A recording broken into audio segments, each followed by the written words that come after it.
Hello friends, it's Elagatua. It's been a long time. I'm glad to be doing another video, and I think this is one that everybody's been waiting a very long time for. I know I've been waiting a very long time for it. It is the conclusion of the SCOP 3. That's right, it's been over a year and a half since the very first round in the SCOP 3 kicked off, and it is finally over, and we are going to be covering the finals today. And it is definitely a very spicy matchup with some very interesting COs, and I'm sure that many of you in the know are already looking forward to that aspect of the video. But we've got lots to cover before we get all the way there, and I don't think we need to waste any time. Let's get right into this map breakdown, because this is not a map that we have covered before on this channel. This map is called Dragons in the Dark, and this has been a map that's been around for a very long time. And if you're looking at this map for the first time, it may look a little bit intimidating, because on its surface it appears to be very large. We've got this big circle with these corners with not a lot going on in the corners, but at least the sheer amount of tiles on the map is pretty large compared to most of the maps that we're used to seeing. And so you might think that this map has like a lot of complexity to it, or is very daunting to play, and I think it's fair to say that it's probably not quite the case, or at least it's not as daunting as it may seem on its surface. So let's start breaking this thing down.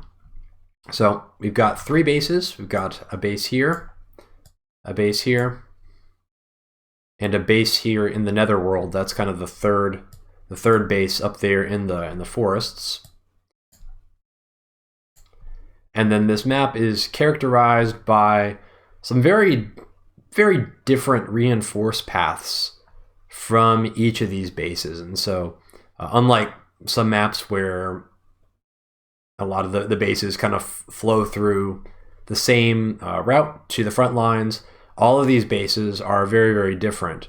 And so I think we need to actually go one by one and kind of break them down to kind of understand how everything links together. So first of all, let's start with this base. This is going to be our strong side base. The strong side is going to be kind of pushing towards this direction. And as we can see here, going this way, we have a relatively unimpeded route to the center of the map, at least this area. So no forest or anything in the way. If we want to try and get to this area, then we are going to have to be cutting through this forest here. Or if we want to go more towards like this area, then we need to go to the right. And we're kind of obstructed by these two mountains here. So we don't really have unrestricted access to all areas of the map. It is kind of pushing us towards this direction. And importantly, if we count our sixes, we go 1, 2, 3, 4, 5, 6. 1, 2, 3, 4, 5, 6. So we are able to get onto this city from this base within 2 tank moves. Additionally, if we look towards this direction, we have 1, 2, 3, 4, 5, 6. 1, 2, 3, 4, 5, 6. So we're not quite getting all the way to here in 2 tank moves. However, if we look at recon moves, we got a 1, 2, 3, 4, 5, 6, 7, 8 on here, which is 1 recon move. And then the rest of the recon move actually can get all the way to here. So this is really why this base ends up being the strong side base. It has the least impeded movement to some of the contested properties, which we'll talk about later. Tanks can get onto here in 2 moves, and recons can actually get all the way over here in 2 moves. It feels like it's very far away, but because of this long road, the recon can make it all the way there. Let's look at the weak side base next. That is this one. And the weak side has kind of 2 main reinforcement options. One option is you can send stuff to the center, and that's always going to go through either this forest or this forest, so it doesn't really matter too much which route you go here. So that's one option. But then you've got these mountains that are kind of in the way, blocking direct access. So if you're trying to go to maybe this area of the map, then you're gonna have to go around the mountains to the right, and then you're obstructed by this forest. And so if we start counting, we got 1, 2, 3, 4, 5, 6, 1, 2, 3, 4, 5, 6. So 2 tank moves is gonna get you to this silo tile, which is adjacent to this city. And then if we're going to the center, so this is 1 tank move is here, and then we got 1, 2, 3, 4, 5, 6. And so you are adjacent to this city. Additionally, if you look at that reinforced path combined with this base also is able to get adjacent to this city using the same route, because this base can also reinforce the forest here, and you end up on this tile. So one important thing to note here is that while this base can get a tank onto this city in 2 moves, both of these bases can get tanks adjacent to this city in 2 moves as well. So it creates a little bit of an interesting dynamic where you have a little bit more direct access to this city from one of your bases, but you have pretty good denial to this center city from 2 of the bases. So more on that later on. Lastly, we have our 3rd base in the netherworld down here in the corner. And this is a very weird base because look at all this forest. There's just a ton of stuff in the way. And so if you want to build vehicles from this base, you really have 2 ways that you can reinforce here, generally. One is that you could send them off this way, but then you're going to go 1, 2, 3, 4, 5, 6, which would leave like a tank here, which is actually in line with this base. So basically, this base is a full tank move behind your strong side base, which, as you can imagine, makes it a lot less appealing to be building vehicles from there. Likewise, if you're building recons going this route, you can go 1, 2, 3, 4, 5, 6, 7, and you're in the same situation. So tanks and recons going this way, you're kind of suffering a full moves penalty worth of movement before they can actually reach the fighting. Now, if you go through the forests, you can go up this way, and so you can get a tank up to here, and then 1, 2, 3, 4, 5, 6. So if you're trying to fight like in this area, then reinforcing tanks from this base and going through the forest is not super terrible, because a lot of this area is also 3 tank moves from the strong side as well. But in practice, there tends not to be a ton of fighting in this area necessarily. So this base tends to be your lowest priority vehicle base, because we haven't talked about this necessarily too much, but this map is not a super high income map, and the chances that you're going to have 3 vehicles made in a turn is pretty low based on your income. And if you're building 2 vehicles per turn, you probably are going to be wanting to build them from the other 2 bases, which leaves this 3rd base here as kind of your default infantry base.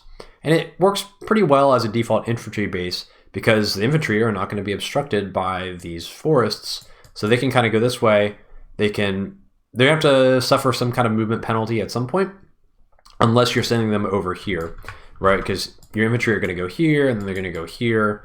And then, okay, if they go this way, then they're not going to have to go over any mountains. But if you're trying to send them directly to the center, then at some point they're either going to have to cross over this river or cross over this mountain and get delayed by 1 move for a normal infantry. But that's not a huge penalty to pay. But that's something that is pretty important to keep in mind. So by default, you're going to have kind of a stream of infantry flooding into this area or this area. just because of how far back this base is. And it's kind of bad to build anything there, but it's least bad to build infantry. So that's generally what ends up happening. Now, let's talk about our airports. We've got 2 airports on this map. We've got an airport here, and we've got an airport back here. And likewise here. So these airports are a little bit weird, especially this back airport. So one important thing to note about these airports in the early game is that they are really obnoxious to kind of capture. So this airport here is more than 3 squares away from this city here. So you can't chain infantry easily onto it from another property. Like, you really have to kind of go out of your way to end up capturing it. And even then, it's still 2 moves away from this base. And if you're sending that infantry from this base to capture the airport, then you have to spend a turn kind of capturing nothing. And if you're chaining from something else, then it's got to take 2 moves as well. So what this means is that you can't really capture this airport early on that easily, because you're kind of sacrificing more lucrative properties to be able to get to this airport. Likewise, this airport is kind of your better airport. It's much closer to the center of the map. And if you look at the area that you can project power towards, 1, 2, 3, 4, 5, 6, 1, 2, 3, 4, 5, 6. So you're looking at this whole area here is all within kind of 2 copter moves of this airport. That basically covers the majority of the center of the map and also this property here. So being able to build copters from this airport is very, very strong, because they are going to be able to cover a lot. Basically 3 out of the 4 contested properties in the center of the map are covered by two copter moves from this airport. But again, this airport is kind of far away from the starting base. So first of all, it's on the weak side. So any infantry that's getting over here has to go up here, and then up here, and then over. And it also can't chain very easily with this property, because this property is 4, and then you still need 2 more moves to get over here. And then once you finish capturing the airport, it doesn't really chain easily into anything else either, because you still need 2 moves to get over here and 2 moves to get over here. So what I'm trying to say is that even though this airport is very strong for building copters, you're not going to end up capturing it especially early, because getting an infantry over here just kind of takes a little bit. And because the airports are not available to capture that early, it really diminishes the power of T-copter builds. Because if you want to do a T-copter build, you really want the T-copter kind of as early as possible, maybe like a day 4 or day 5 T-copter.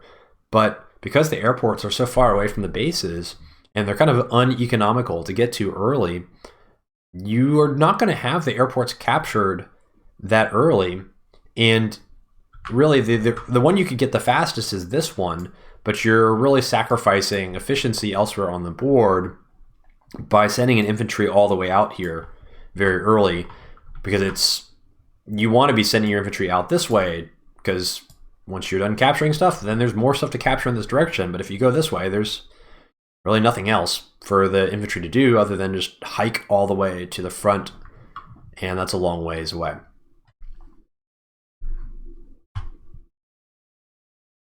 Next, let's talk about comm towers. So this is a 2 comm tower map for each side. You've got a comm tower here, and then you've got one way over here in the forest, and likewise up here and here. Now, on its face, you might think that this comm tower in the forest here is potentially a contestable or a flippable comm tower. In practice, that is not really the case. If you end up losing that comm tower, that's kind of a death spiral condition for you. Like if you're in a bad enough position where you can't actually hang on to that, then you're probably already losing pretty badly and the game is already decided. So when you're thinking about picking COs, you should really assume that you're going to be able to get both of these comm towers and be able to hang on to them. And so you can kind of factor that into your calculations of like your KO thresholds and things like that. The reason why this forest comm tower is not really something that can be stolen away very easily is because of the infantry reinforcement specifically. Because as we talked about earlier on, this base here is your primary infantry base. And so there's always going to be a stream of infantry kind of flooding out of that base in this direction. And obviously this comm tower is one of the things that is in this direction. So if you want to be attacking this comm tower from the other side, you have to attack it from the weak side. And if you've watched many of my other videos, you'll notice that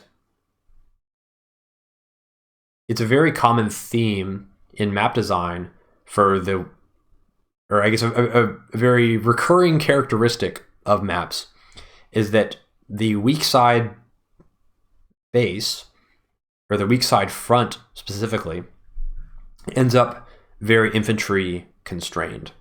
Because if you're fighting on the weak side, generally you're making a vehicle from this base and copters from this base, and then you're pushing down this way. But if you're doing that, then that means that these two bases are going to be the ones making infantry, which means you have no infantry push supporting your vehicles. So if you end up fighting in this area and there's a lot of infantry trading, well, one player has infantry consistently coming this direction and the other player does not. And so eventually you just kind of run out of infantry on your weak side. And sure, you can keep fighting down there, but then what is actually going to be able to consolidate control of this comm tower if you don't have any infantry left and you don't have any way to kind of ferry more down there easily? So in practice, by the time you're able to like fight in this area, there's a good chance that you don't have a lot of infantry left unless there's some kind of total commitment to the other side by your opponent, where then maybe they're actually pushing your comm tower as well with everything they have, and so there's not a lot of resistance. The kind of situation can certainly happen, but it's pretty uncommon. If your opponent is trying to actually defend this area, you're not really going to be able to flip this comm tower. So that is something to keep in mind. That being said, with many weak side maps, or I guess many weak side fronts, in the early game especially, there is the potential to deny or harass. It's pretty risky to do, but because there's so much forest around here, if you do end up committing to this, especially with like copters, this area back here is kind of difficult to deal with copter harass, because if you want to get anti-air into this corner, you have to go through all these forests, and that tends to be a problem, and especially reinforcing from this base. Now, there are other options to dealing with this. We haven't really talked about this band of shoals that go around the entire map, and the reason I haven't mentioned it is because they rarely matter. In fact, anything outside this inner circle almost never becomes a factor in any games. But there are uncommon situations where you can send recons basically very quickly around and get all the way to this comm tower if it's really obvious that you're trying to fight around there. And likewise, anti-air can kind of get to here, and then 1, 2, 3, 4, 5, 6. So you're still kind of looking at three moves to get anti-air into this area. So it's pretty slow. So sometimes in the early game, maybe you can try to use like early copters to harass in this area, but in the long run, this steady flow of infantry is likely going to make it so that it's not something that you want to pursue and commit too hard to.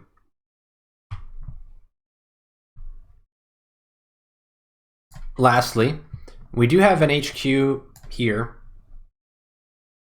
It might seem like this HQ is a little bit exposed because there's this mountain that's kind of blocking vehicle access from the strong side base. But in practice, this HQ is rarely ever a factor. Sometimes people can maybe get baited into attempting to capture this if, as we discussed earlier, you have like a full commit to the weak side by both players, then it's possible for the HQ to become a risk, especially if you get like air units in this area. Then this mountain here can act as kind of a choke, or somehow you lose access to this forest and you kind of can wall here. Then you could see some shenanigans going on with the HQ. But it takes a long time to be able to get stuff in position to genuinely threaten this. And by the time that happens, it's very easy to get rockets out, like in this area here, to be able to threaten stuff. Or you can even from this base, rockets can get in 2 moves to this silo. So it's very, very risky to go for HQ captures, and you rarely see it work. So I wouldn't put too much faith in being able to close out a victory that way. Okay, let's talk very briefly about the contested cities on this map, because there's not really a whole lot to talk about. It's a very simple map in terms of the contested properties. So we're looking at this city, and then these 2 center cities. And really, the board state that we're seeing here in this game is pretty characteristic of what you often see on this map. These 2 center cities are so contested that it's very common for them to actually go uncaptured. And then these cities on the side are what end up flipping, because they are, for the most part, 3 tank moves away from any base, depending on what your CO can do in terms of movement boosting with powers and things like that. But the center cities are often so contested because they're accessible from the strong side and the weak side in 2 moves for both of these properties, that unless you manage to steal one in the early game, it's very, very difficult to actually be strong enough to capture it at any point once both players are funneling vehicles to the center of the map almost every turn. And 4 properties is not a huge amount for a map, but this is a relatively low income map. So I believe I calculated this correctly. I think it's split map is 20K. You see Jess here having essentially a split map. This is half map at 20K.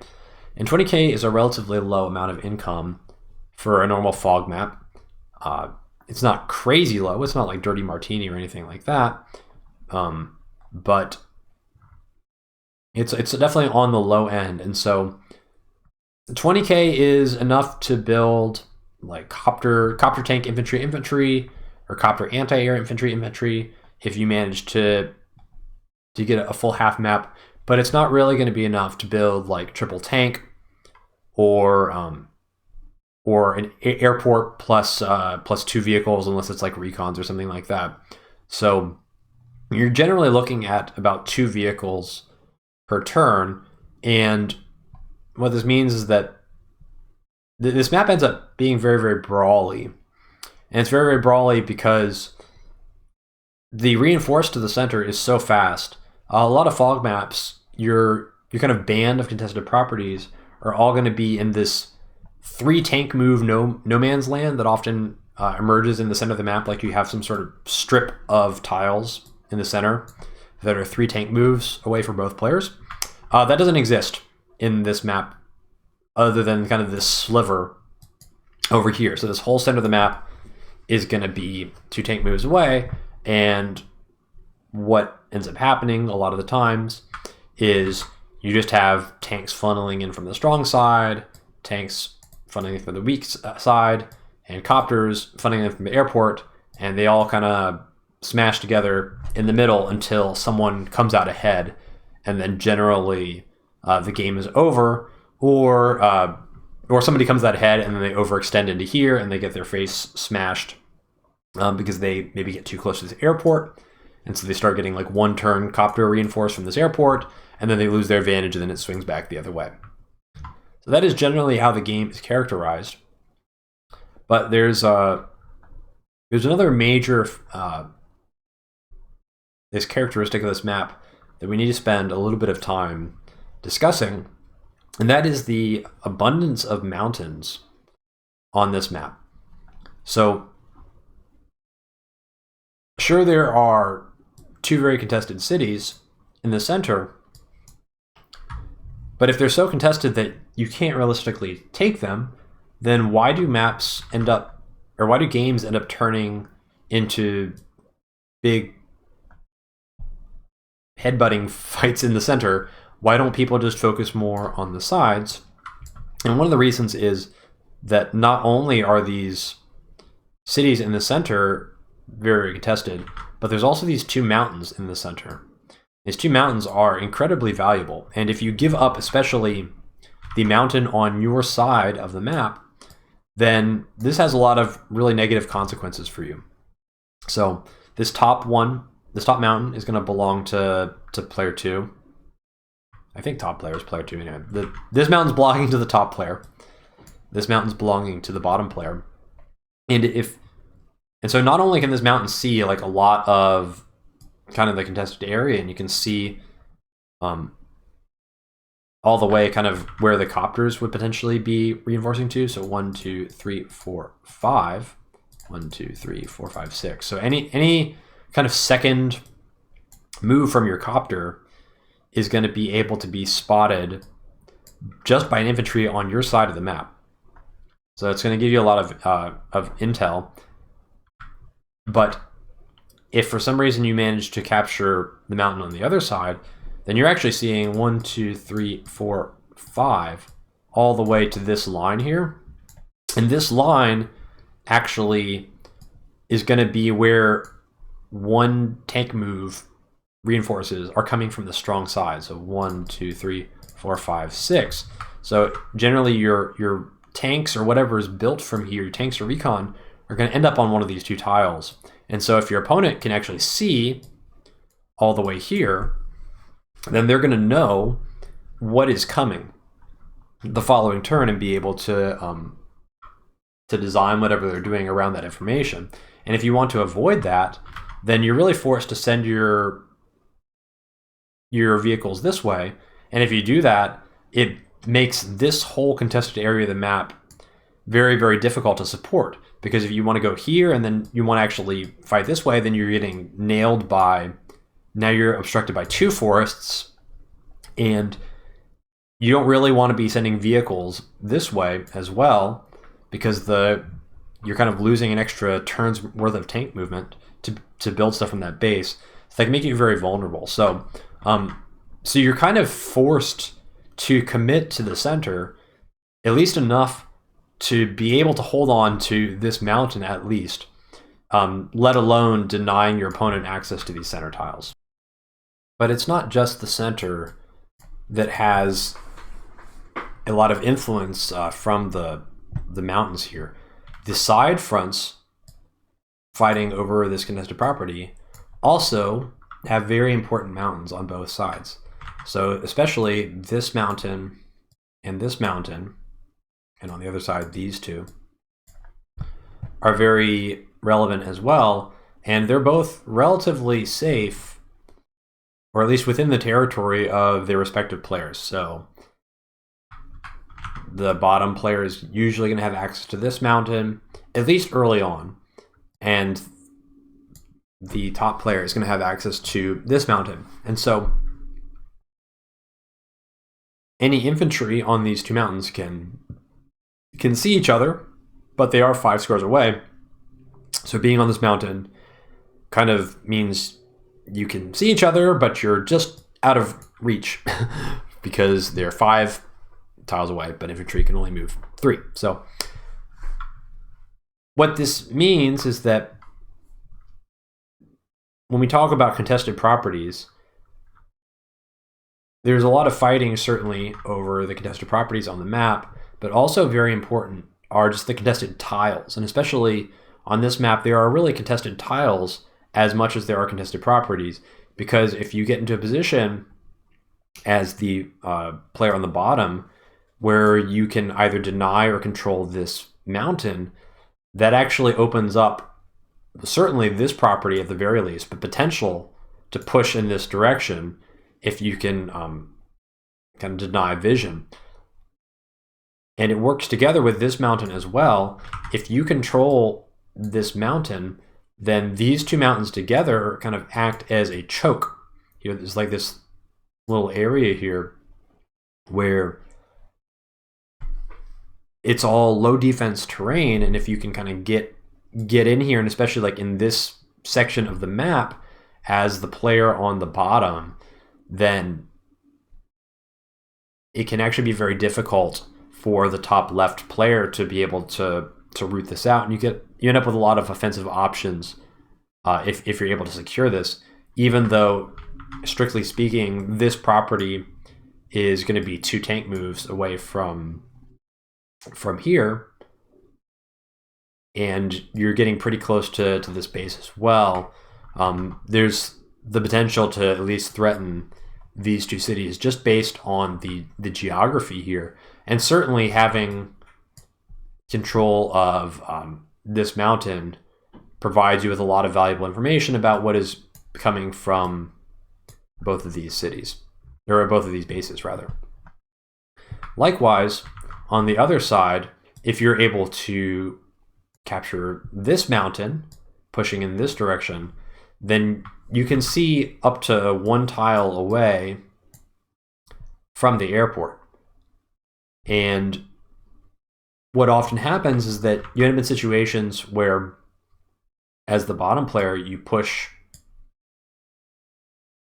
having captured this property, and you win the infantry fight on the weak side, and the weak side can basically only be supported by copters and vehicles kind of rushing to defend, and actually can open up this property to be at risk as well, simply because there's just not a lot of infantry to help defend. And then you've got this mountain here, which is obstructing vehicles from actually defending this city as well. And you don't really want to be defending this property with only copters, especially if your opponent has anti-airs there, because you're going to be sending copters into infantry, and then they get hit by anti-airs, and that's going to end really badly very quickly for you if that continues for very long. So there is definitely potential for other properties to flip just beyond these 4 in the center, but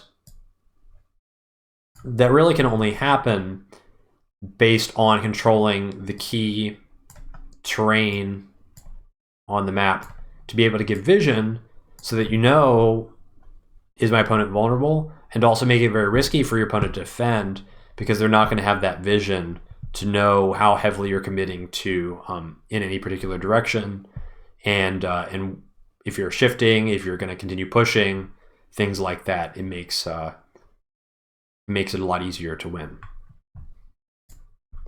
All right, I think that's pretty much all that we need to understand about the actual map.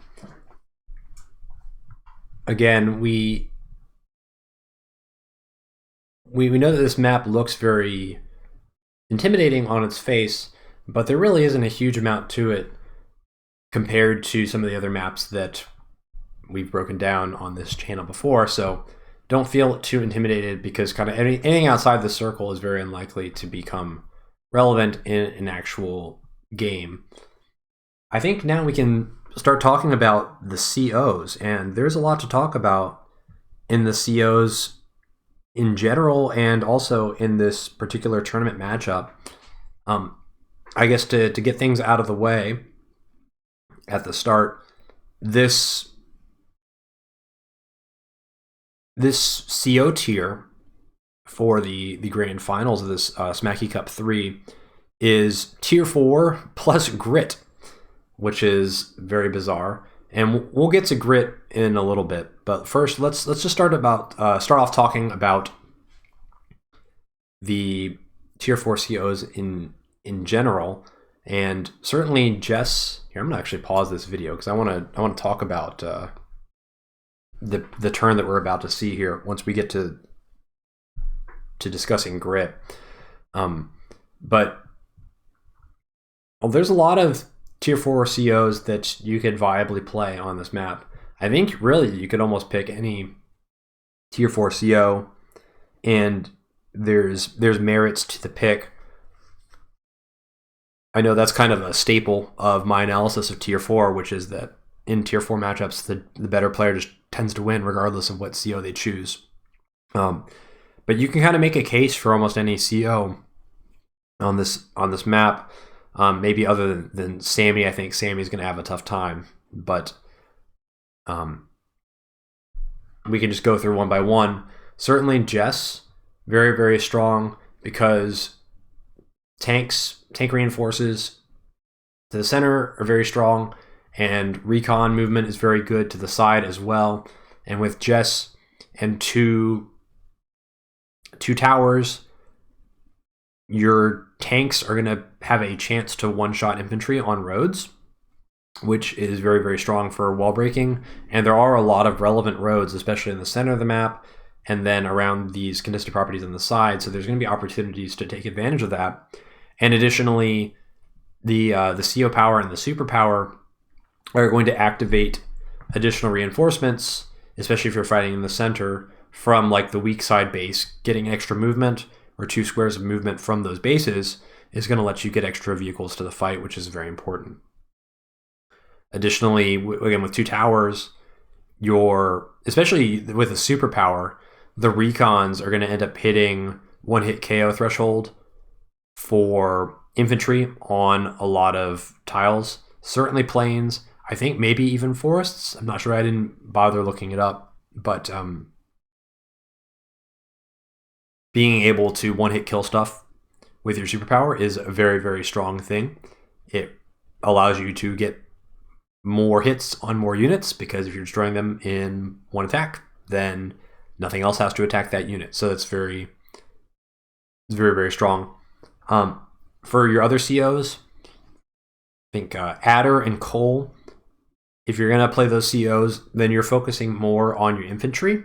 And because this is a relatively lower income map, you're going to have consistent infantry being built from this third base. And if you're building copters as well, then Adder and Cole are going to want to be mixing in more copters so that they can also add an infantry from one of these other bases, whether it be the strong side or the weak side, depending on which part of the map they're prioritizing. And then really focusing on winning the infantry battle so that the vehicles of your opponent have to attack into your infantry, which are threatening properties or sitting on mountains, things like that, and then winning the fights through that. And whether you go Adder or Cole kind of depends on how you want to play. Adder is going to come online very quickly, and 2-tower Adder is very good to play as, because you're still going to be getting those 2 tank clears for enemy tanks on cities, even without your power. So that's a nice benefit for Adder. And additionally, your CO powers are going to be online very frequently. So you're going to be able to take advantage of that 1 extra movement, which is going to let your strong side tanks reach both of these cities, and your weak side tanks get on both of the cities as well. So that's a very nice benefit for Adder and Cole. And you're going to benefit from the extra copter movement as well. For Jake, I think this is maybe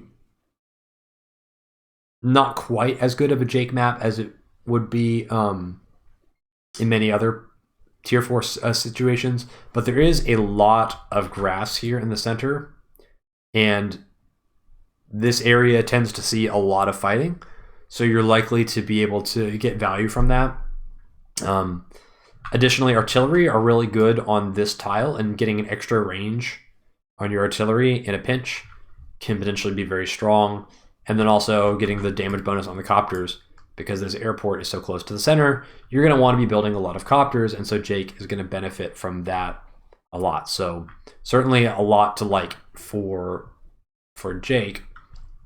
And then we've got Grit.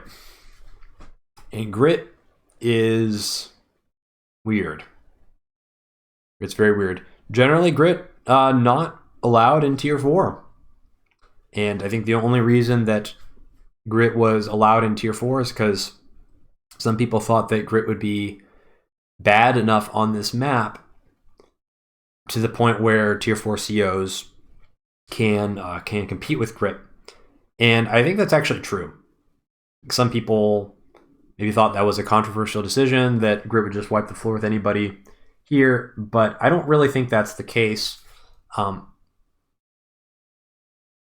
Grit has a very bad matchup against Jess, especially compared with the other tier 4 COs, and that is because Jess with the superpower has a lot of stuff that can one-shot stuff, and if Jess can ever get into the back line with enough vehicles and a superpower, Jess starts deleting units very, very quickly.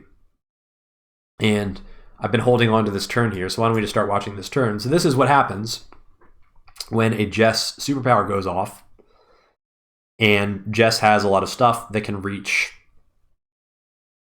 the enemy army.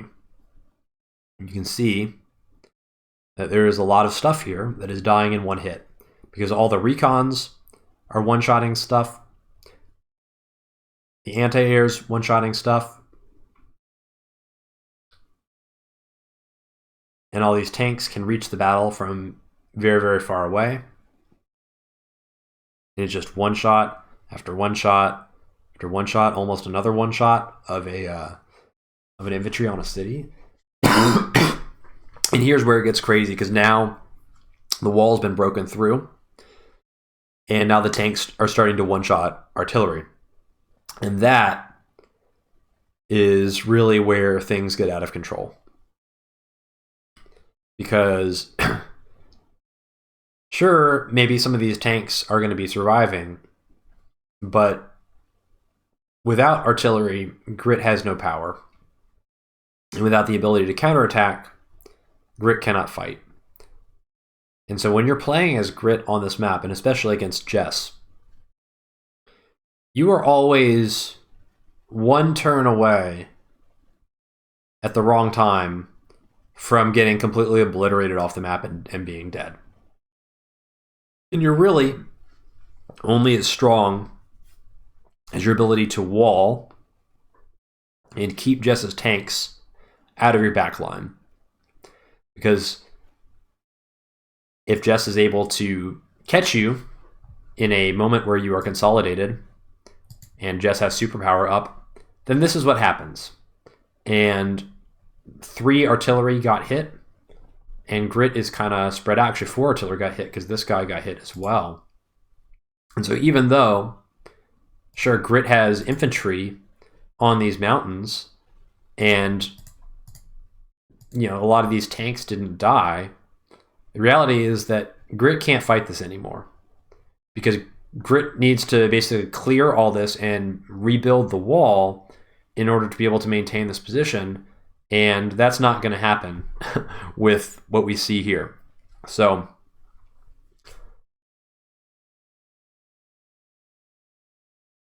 the challenge for balancing Grit against the other COs, though, is that Jess is really the only CO that can do this to Grit.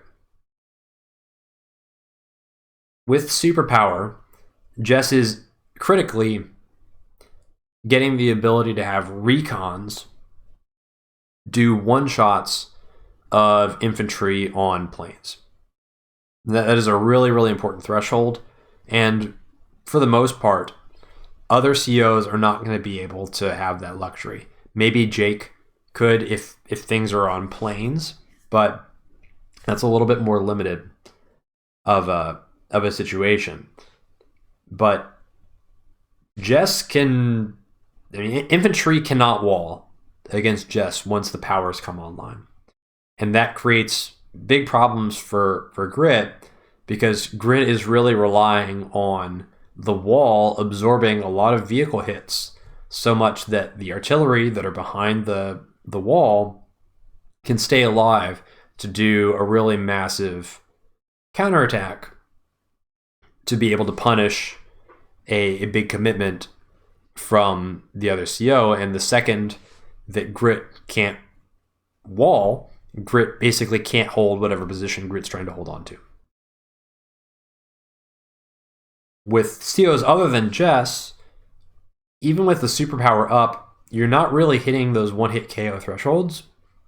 It makes it a lot more difficult to just go in and try and take on the Grit deathball, because you need to spend more vehicle attacks breaking through the wall, and then you have less vehicle attacks. Oops, I guess that's the end. You have less vehicle attacks to be able to spend on the actual artillery that are going to do the damage.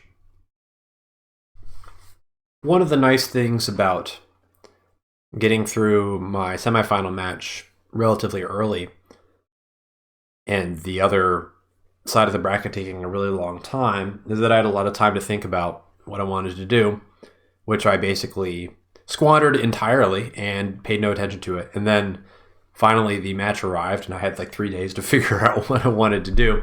And so in analyzing my options, even though Grit was very tempting, I wasn't really sure if I actually wanted to commit to it. And that is because I don't have a whole lot of experience playing as Grit. And the last time I did try to play Grit, it actually went really, really badly for me. And most of that was due to just not really understanding how Grit works and how you should play Grit. And we're not going to spend a lot of time on this replay, but you can kind of zoom through, and I'm playing against a max player, and I get overrun very badly by recons, and the whole game kind of turns into a bit of a laugher because I get both comm towers denied and just totally crushed on the weak side, and it ends up not being a very interesting game. And this was actually Smacky Cup 2. It was almost probably 2 years ago, I think, when this game happened, or maybe a little bit later. And I certainly at this time I wasn't really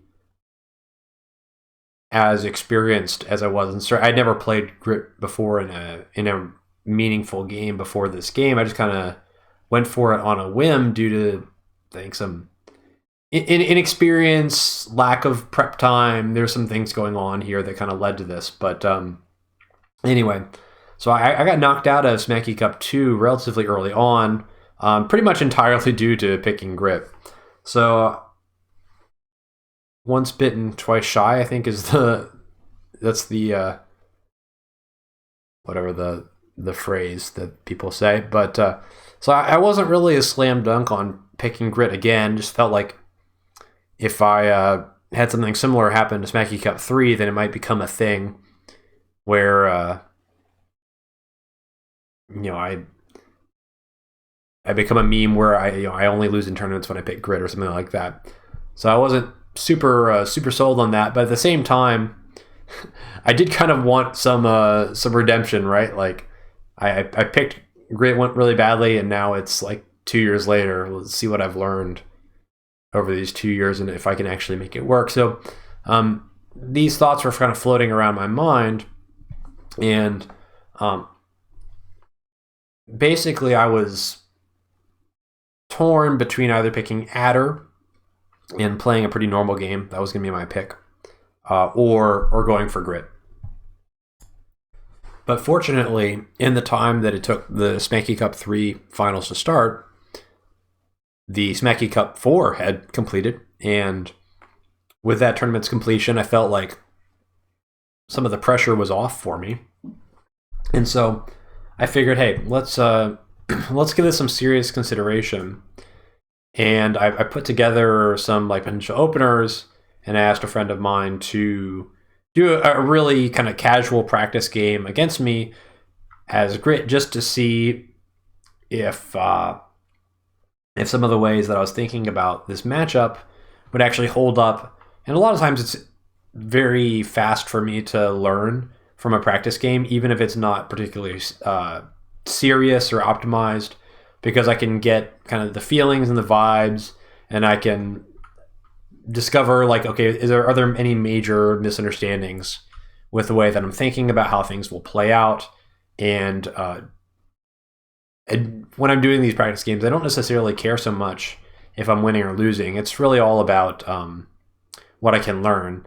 And if you've seen any of my map test games, I kind of approach those in the same way. I think my record in map test games is pretty atrocious because I don't worry so much about the result, and I like the ability to be able to learn things very quickly just by having a go and not optimizing anything. So we're going to kind of use this game here as a way to talk about how to play as Grit.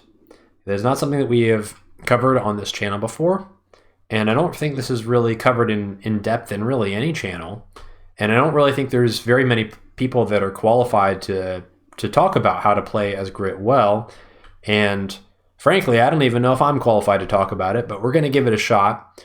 I think really the only player that has a lot of consistent experience as Grit is the infamous Izanagi 007. So maybe he'll be able to give this a watch at some point, and we'll see what he thinks about what I have to say about playing Grit. But my impression of playing Grit broadly is that it is extraordinarily difficult to play as Grit.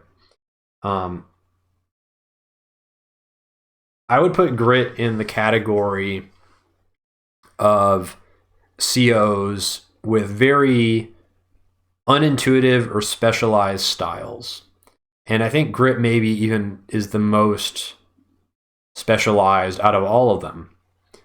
And other COs in this category would be like Sammy and Eagle, especially those two, where you have to play very, very unique styles that wouldn't work with other COs because of their particular strengths and weaknesses. And so if you don't approach those COs knowing what you're doing, you're likely to have really bad results. That doesn't necessarily mean those COs are weak. It just means you really need to know what you're doing, and you can't rely on sending units to the middle and then pressing superpower when it comes up and expect to necessarily win without something more specific in mind for your strategy. So let's take a look at this. So one way that Grit is actually particularly strong on this map is the amount of forests. And I don't just mean around the ring. There's actually a lot of very impactful forests scattered around the map. And the biggest one, and these two are probably the most important ones. So this forest allows you to lock this property with an artillery from really, really far back. This is an extremely, extremely safe tile. It's within one reinforced distance from the airport. So getting your artillery here is going to be very safe, and you're not going to really lose this property. Once you have an artillery in this forest, it's going to be very difficult to break through here for any opponent trying to consolidate this. And additionally, you have this forest, which not only can lock this city, can actually fully defend this city. So you get an artillery in this spot here, and then you can start actually capturing the city and forcing enemy units to come onto these road tiles to potentially be shot by an artillery. And then you also have this silo tile, which is protected by this mountain, and is also 2 artillery moves from the strong side base. And this tile can fully defend this city. So at least on its face, you have these areas of high defense terrain that are within very close reinforced distance of your bases. So this forest is 2 artillery moves, and this forest is 3 artillery moves, but it's very far away from your opponent, so it's 3 tank moves for your opponent to get there as well. Down here it's a little more difficult. You do have this city, which is a very nice place for artillery. 1, 2, 3, 4, 5. 1, 2, 3, 4. You can put an artillery on this city, and then that can actually deny this forest tile and can cover one of the approaches to this city in the center as well. So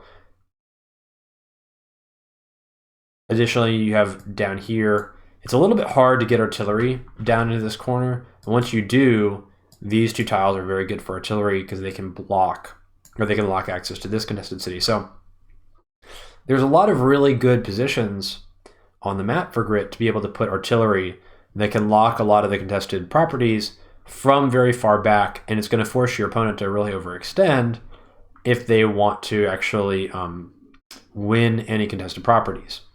And because of this, it makes the early game very, very important. And this is, I'd say, one of the predominant characteristics of any game that involves Grit. And maybe this is one of the reasons why I don't really think Grit is super healthy for the metagame. And the reason is that it magnifies the importance of the capture phase, which essentially magnifies the importance of the rock, paper, scissors aspect of the game. Because you can see all of these various positions that Grit can lock down. Basically, Grit can lock down very safely every single contested property on the map if he gets artillery in position. So what this means is that in the early game, Jess or Grit's opponent has kind of a limited window to be able to try and secure these contested properties before Grit is able to kind of get a wall up and get kind of the core of his army going and in position.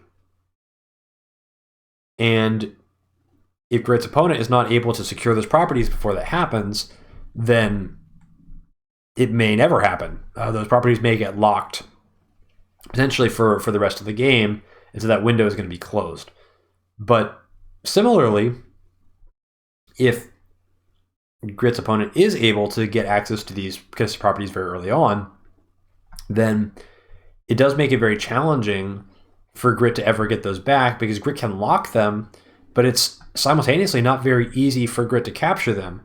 Grit needs as much power as possible, as many bodies in the wall, to be able to protect the artillery and absorb attacks so that the artillery can survive to be able to counterattack. That's really what Grit is strong at doing.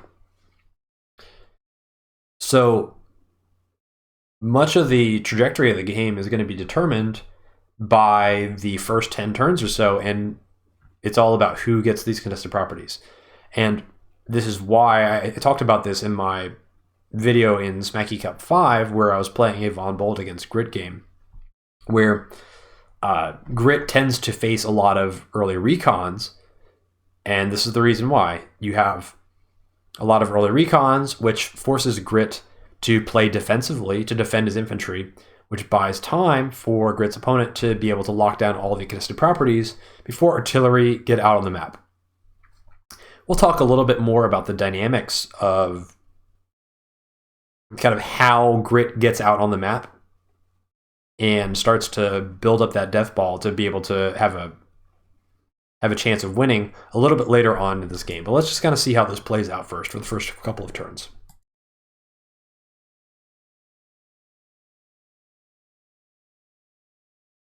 So we see Jess opening up with 3 recons, and this is, I would say, pretty standard. Oftentimes, you don't really want an earlier recon than day 3. Or rather, sorry, you going day 3 recon on this map is sometimes too early, where your opponent does not have infantry sufficiently out on the map to actually be able to be harassed, and you're kind of inhibiting your own economy by going day 3 recon on this map, because the infantry have to walk a decent amount of ways, and the capture pattern is not super efficient for infantry. So day 4 recon, very standard, and then that leads into 2 more recons on day 5, which is pretty normal. And as Jess, you kind of need to figure out which way you want to be committing to. You can either commit to the weak side or the strong side. And vision is your friend as Jess, because once you have vision of an area, it's very hard for Grit to actually move into this area. Any area that you can already see, if Grit moves in, then Grit's showing you where the artillery are going. And so either those artillery are going to be vulnerable for you to attack, which is good for you, or they're not going to be vulnerable, and then you just leave and you go somewhere else. And then they're going to be vulnerable elsewhere because you know that their artillery are where you saw them, and so where the other places on the map are going to have less artillery. So recon's very, very good for that kind of play, and you can see already that if we switch to the vision here, you can see that there's a tremendous amount of vision on the map by these 3 recons, and already this property here is being secured. And so my initial plan was to try and kind of lock this city, but there's an aggressive capture route by Jess here, which is very smart. And so Jess is going to be able to reach that that city before I can get an artillery in position to lock it. I do manage to lock this center city, but at the same time, I have nothing defending this weak side, and so I can't actually do anything about this city here. And Grit tends to need to stay pretty bunched up. If you just have artillery wandering out by themselves and they get hit, you need something to be able to counterattack with. And that something is the artillery. So if your artillery are getting hit, then you have nothing to counterattack with, in which case you are dead. So I've got an artillery backing up my artillery, but in the early game, that means, and these recons see the artillery as well. So that means that this side now is very, very vulnerable. And so now you can see that seeing the artillery and the tank allows Jess to pinch this contested property and block it with the recons, and now I can't interrupt it. And so now that's acquired for Jess. And so now I'm trying to attack down here, but the damage is already done. Like, this property's already been captured. So sure, I managed to lock this one, but I take, let me go back. Because Jess has the vision to see all my artillery here, Jess knows that I'm going to be pretty bunched up. So that likely means that this whole side is vulnerable, and Jess just goes for it. And this is kind of the rock, paper, scissors aspect of this, because there's no reason why this artillery couldn't just be here and have been made a turn before. Jess just kind of has to go for it and hope that it's safe based on what Jess sees. Now, it's not total luck. Like, it's very reasonable for Jess to assume that everything is over here, and most of the stuff is over here. But there could, an artillery here would still be safe, or an artillery here, even in these forests, would be safe, and that would just pick off a recon. And then you're trading a recon for an infantry, which is very bad for Jess. And Jess now sees this whole area is safe, and so this is going to free Jess to consolidate this third contested property here. So I'm trying to put pressure on this side, but now Jess moves everything in here just to protect, and Jess doesn't need to commit to this area at all. It's up to me, the attacking player, to kind of try and get control over this and extend. But I mean, just look at all this stuff. It's totally unrealistic that I'm going to be able to flip this property. And meanwhile, I'm getting harassed over here in this corner because I have to stay consolidated. So my infantry get hit, and now my weak side infantry, I've lost one and others are injured. So I have very little presence over here. And so now actually, like, these properties are at risk, and this contested property is basically a lost cause as well. And Jess kind of sacrificed some efficiency in the capture game by going for some of these properties very early. But when all is said and done, by this turn. Now we're at day 13, and Jess is up 3k. And the trading has been relatively equal. I mean, I managed to kill, or sorry, actually, no, it's been pretty favorable for Jess, actually, because Jess got a copter. Although this turn, it's going to equalize a little bit because I have this this artillery here that's going to pick off an anti-air. But you can see that Jess can stall here and then threaten the side where I don't have a lot of power. And that's what Jess needs to do until Jess gets the superpower up. And once Jess gets the superpower up, then it's Jess's turn to attack. But until then, Jess just kind of needs to keep things under control, lean into that income lead, and just kind of keep things going and pumping out a lot of vehicles.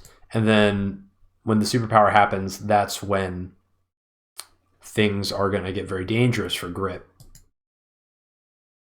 Another thing that's challenging about playing against Jess is that your recons are basically never safe anywhere.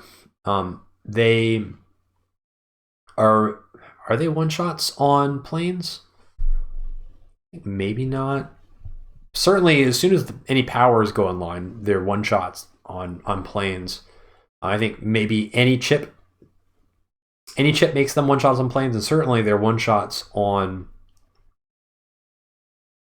roads. And when you have a lot of these recons, because they're very good for composition, any sort of movement is going to be very good for you because you're going to have a much better chance of seeing it. And Grit's got a very challenging task because I'm losing control, especially over the center properties. Like but properties, I mean terrain as well. Like I've kind of lost control of my own mountain here. I'm not giving it up necessarily, but I don't have like vision, so I can't. I have some idea of like everything that's down here, but in this last move here, I realize like, okay, this attack clearly isn't working, so I need to like shift mid to try the other side basically to see if I have better luck there. And then as soon as that happens, Jess sees it and then just goes for a very aggressive attack down here. Now there's some risk to that, because I could have potentially left a couple of artillery in here, which would have traded very favorably for me. But it's an informed decision. And you can see that, you know, we're day 14, and the unit count is relatively even, and Jess is starting to pull away in terms of income, and that's not even really Jess's power spike. Jess's power spike is the superpower that's going to come online after a little bit more trading. Things go back and forth a little bit, and now this is exactly what happens with the mountains. As soon as you lose this mountain, now it's very, very difficult for me to defend this area, even as Grit, because I'm out of position. And I can't really come through in this direction because this terrain is very bad for me. I've got no infantry. And what am I going to do against these tanks in the woods? It's very, very difficult to root them out. So I'm at risk of losing these two properties here in the corner. And sure, I've managed to stabilize this side, but I've got, you know, 3 infantry to try and threaten this property. It's a real uphill battle. And so while I do have kind of like a core vehicle army here, like how am I ever going to get any properties? And I'd say this is another one of the defining characteristics of playing as Grit. Grit is kind of like a cockroach. You can't kill him. He doesn't die, but in a tournament setting, Grit does have to win eventually. And winning, in this case, means being able to like equalize the income. So Jess can just keep this status quo going, and if we reach day 35, then that's going to be the end of things. So it's very difficult for Jess to land a killing blow because I can just sit so far back with my artillery that my second tier of cities are always going to be really, really difficult for Jess to ever commit and break. But at the same time, how am I ever going to get enough control on the map to ever take this set of contested properties in the center? That's kind of a tall order. So it's not enough for Grit to necessarily just not die. Grit needs to eventually become dominant on the map, and that's very challenging as we head into Jess's power spike here, which is the superpower. And so I do a preemptive CO power here. And as Grit, you do want to be primarily using your CO power. Your Grit's superpower does not actually provide any additional firepower to your artillery. And that's actually kind of a common misconception if you're not familiar with playing Grit. So the only thing that the superpower is doing for Grit is giving it extra range. Now there could be times where that could be helpful, but really what you want is having as much uptime on your CO power as possible so that you're one-shotting tanks reliably.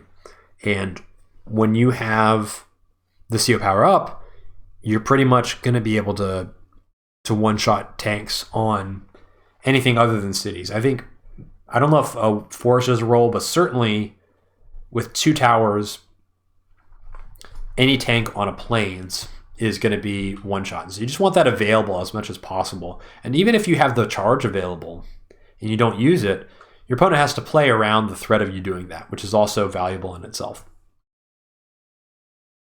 So I use the CO power here, but now you can see I'm very kind of spread out. I've got my artillery in the critical positions that we talked about early, but I'm so committed to like this corner here. Like, look at all this stuff over here. And I got a pretty good fight. Like, you can see my army value is doing all right. And even I'm up a little bit in unit count. But I mean, there's no wall at all. The wall that I'm relying on is actually just pure distance.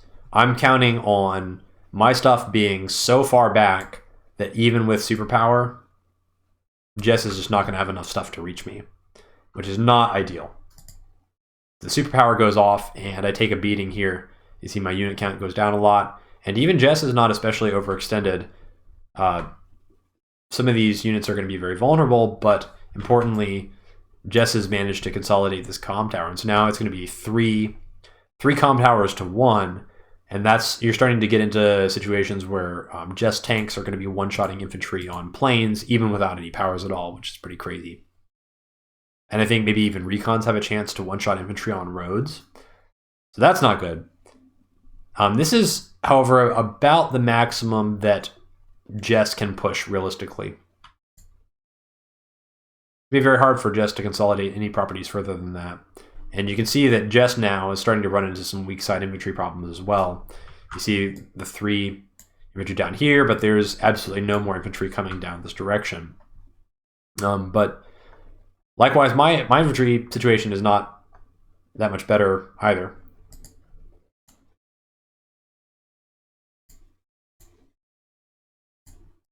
And again, I've got these artillery, but what kind of wall is this? Fortunately, Jess is so committed down here that I've actually managed to thin out the vehicles up here, and so a lot of this artillery is actually surviving. And this is kind of what Grit wants to happen. You really want to like trade as much as possible, and then hopefully by the time all the trading is done, you have a couple of artillery left over, at which point even a simple wall is going to be enough to maintain that infantry count, and then you can start to work on the contested properties and starting to extend on the map a little bit and make it really, really punishing to attack into you.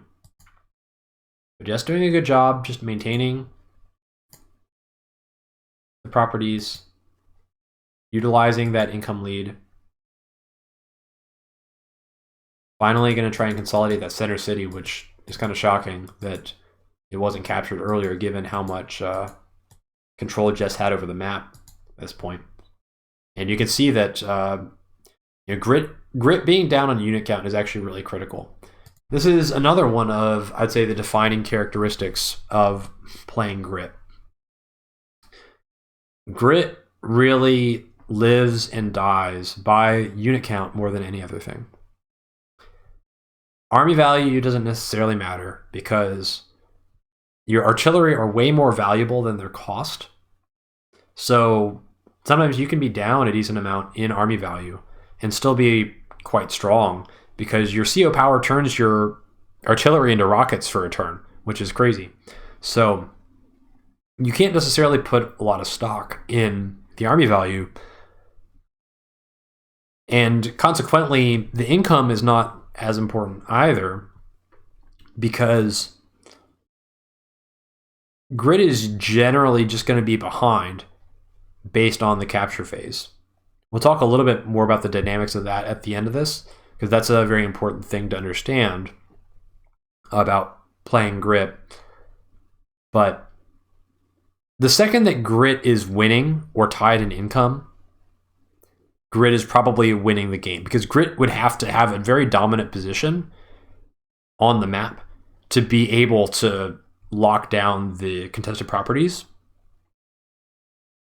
And by that time, Grit's probably done enough with his army that the game is probably over. So you can't really rely on the income to tell you how strong Grit is doing. But the one thing that is pretty reliable is going to be the total unit count. If Grit doesn't have unit count, Grit can't put stuff in front of the artillery. And as soon as Grit's artillery are vulnerable and destroyed, or at least damaged, then Grit can't counterattack because Grit's vehicles have minus 20% damage, which is crazy. And so they're really going to struggle to fight against enemy tanks, especially Jess tanks. And so you really just have to have those artillery. And without enough units to absorb attacks with artillery, you are going to have them get smashed, especially with Jess and powers and having additional movement range and things like that. So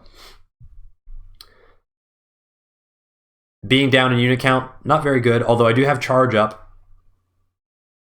And so we do power here, and this is a pretty devastating turn. You can see that the army value goes pretty massively in my favor. Though I am going to be losing this city here, so that doesn't feel good.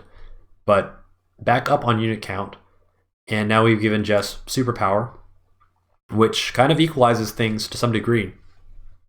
Back up on unit count, but Jess is very overextended down here. And this game, I'd say, was Jess kind of played pretty crazy. This is just a practice game, so I wouldn't read too much into that. We could kind of play pretty freely without having to worry about like optimizing and being disciplined and stuff like that. But my takeaway from kind of the way this is unfolding is that I'm only able to stabilize here as I get like I do power and I get up a lot in unit count. Like Jess is really kind of running on fumes here. So like I'm kind of able to finally retake this corner by day 20 and get Jess is up 6K now, which is pretty crazy. That's a lot, but I am able to kind of bring it back to 4K. But it's day 21. And the reality is that I have to take 2 of these contested properties before day 35 in order to win.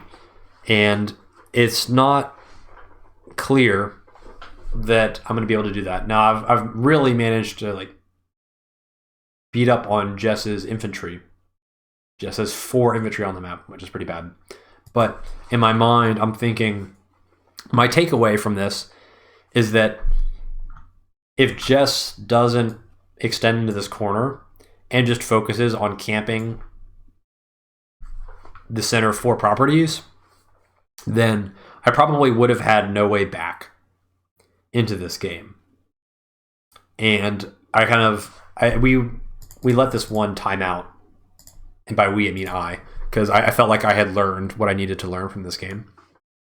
But I came away from this thinking like playing as Jess is going to be really difficult, because if things were played out with a little more discipline, I don't think there would have been an opening for me to do as well as I did. And even then, like doing as well as I did is being down 4K with 13 days left in the match. So not ideal. So the reason I showed you this game, one is to kind of show you some of the things that I learned from this practice game. But I think it was also just to show like Jess against Grit in tier 4 on this map, I think is pretty, it's relatively balanced. And certainly so much depends on the early game, which I think is not great because it's fog. You don't really like the rock, paper, scissors aspect of it to have more importance than it needs to. But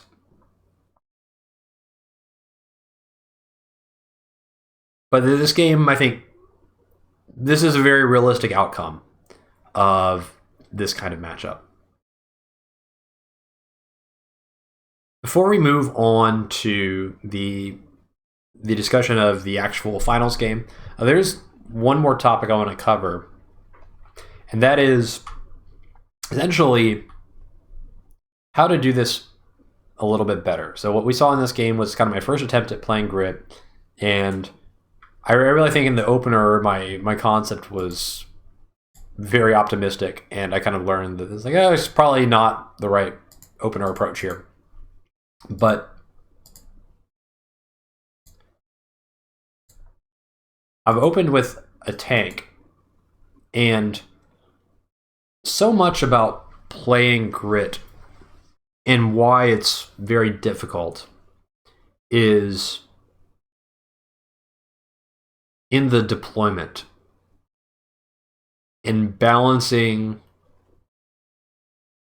deploying the right units at the right time and having synergy with what you're trying to accomplish on the map, and also what units are kind of reaching the front at any given time. This is a really, really advanced topic, and it's something that's extraordinarily difficult because as someone playing Grit, you don't necessarily have total control over what your opponent does, or a lot of control at all. Especially in the early game, you have basically no control. In fact, you're the one that is kind of hoping to react and not get smashed in the early game.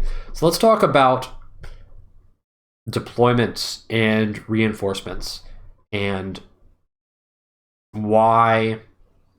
Essentially, we want to answer the question of why can't Grit just make artillery, right? Like, this is a 20K map, so why am I not just making like 3 artillery every turn?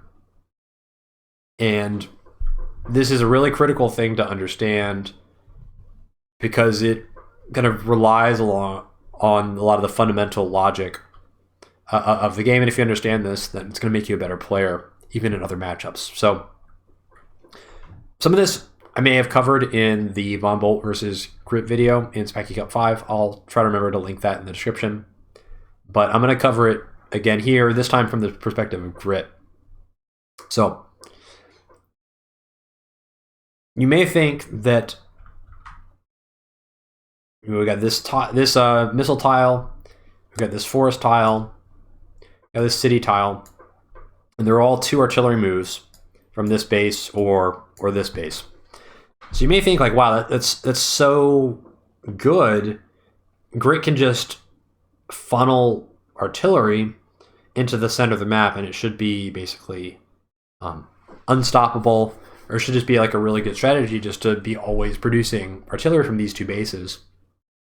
And I think that's a misunderstanding of the power of artillery, because when you look at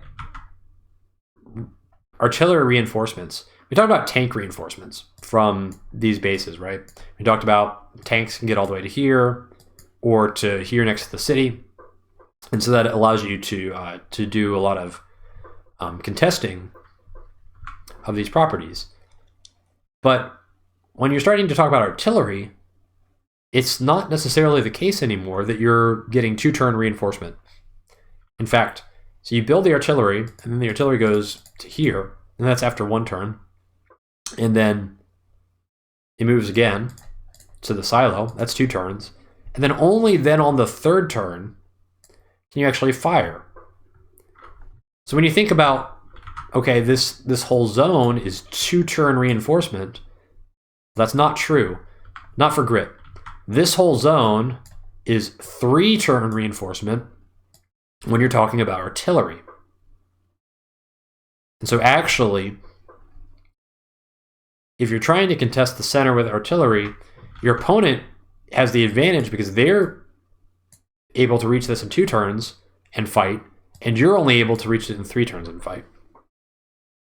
And that is why the early game tends to tip towards Grit's opponent, because this whole area, you're basically fighting a full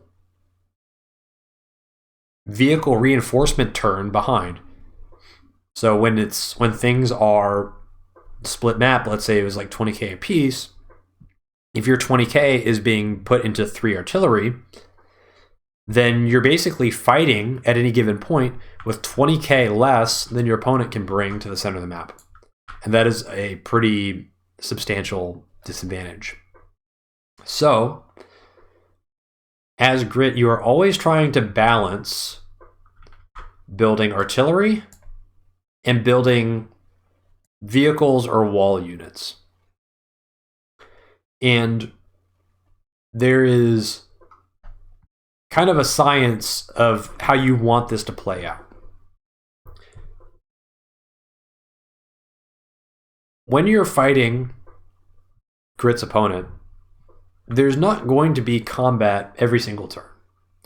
There's going to be periods where people are repositioning and reinforcing, and then oftentimes there's going to be like 1 or 2 or 3 turns where there's a lot of fighting, where somebody forces a fight around the contested properties, and then there's a big engagement, and then stuff gets wiped out, and then there's more reinforcing and repositioning and things like that, and then more fighting, right? That's a very standard cycle for a game. As Grit, you want to have your reinforcements arriving such that you're building tanks and recons, and those tanks and recons reach the front lines in those 2 or 3 turns when the fight is happening, so that you're not taking that 20k penalty of artillery being 3-turn reinforcement. I hope that makes sense. It's a very, very important idea.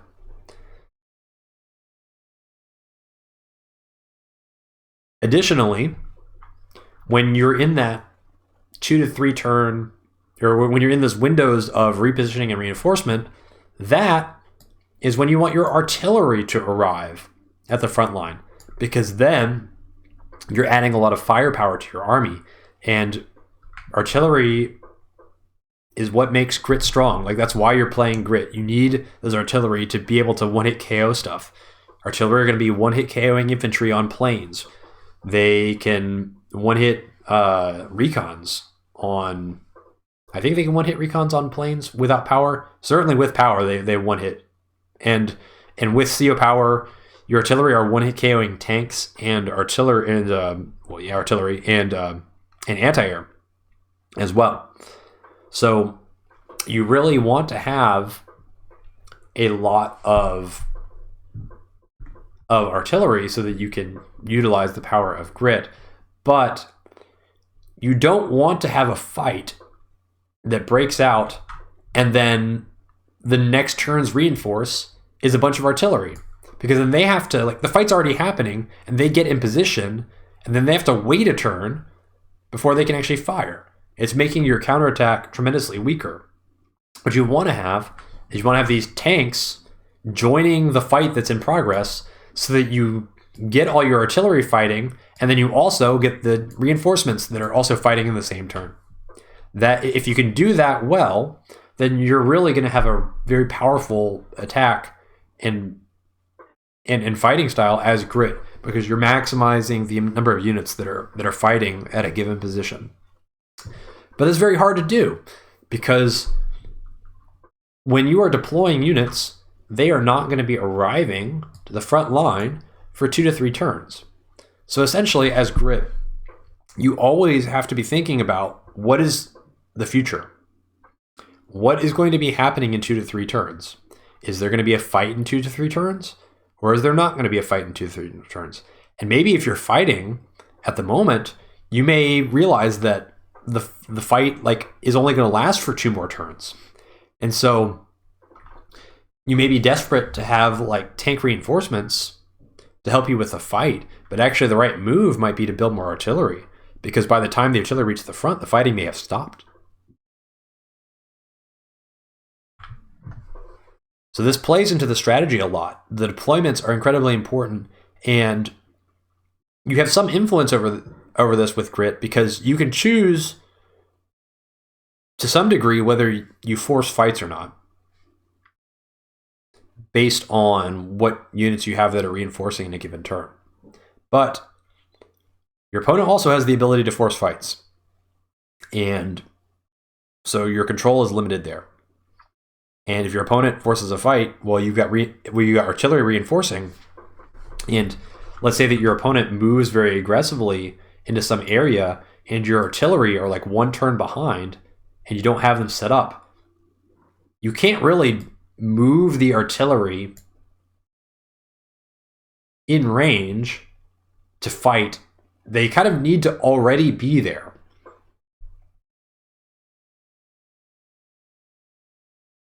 So this idea of knowing the future and being able to have the right reinforcements at the right time is what makes Grit incredibly difficult. And I don't think there's any other CO that has this dependence on kind of reinforcement timing to the same degree. Certainly there are times when like you don't want to build an artillery too late, right? Like getting artillery to the front is a crucial thing with any CO, but Grit is constantly in the situation where you need to be building artillery much more so than any other CO. So, the importance of this gets magnified tremendously.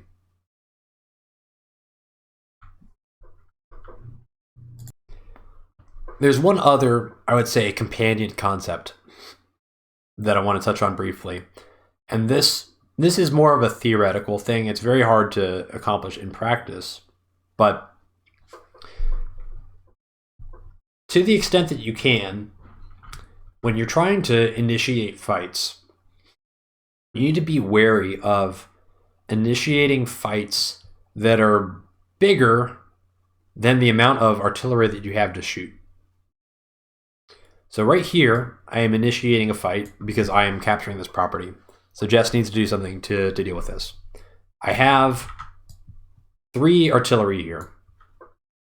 The ideal situation for a fight for me is to have like 3 or 4 units left over after an attack of my opponent so that I can hit them all with my artillery. If there's any more than that, like for example, if these units were like here also, in addition to this, that might be really dangerous, because my opponent could come in and blast through my wall here of infantry on roads, which is not fun against Jess, because tanks can potentially one-shot those. And then if all of a sudden there's 7 vehicles from Jess here, sure, they're all in range of my 3 artillery, but I only have 3. So this fight is actually too big for me to be able to fight effectively.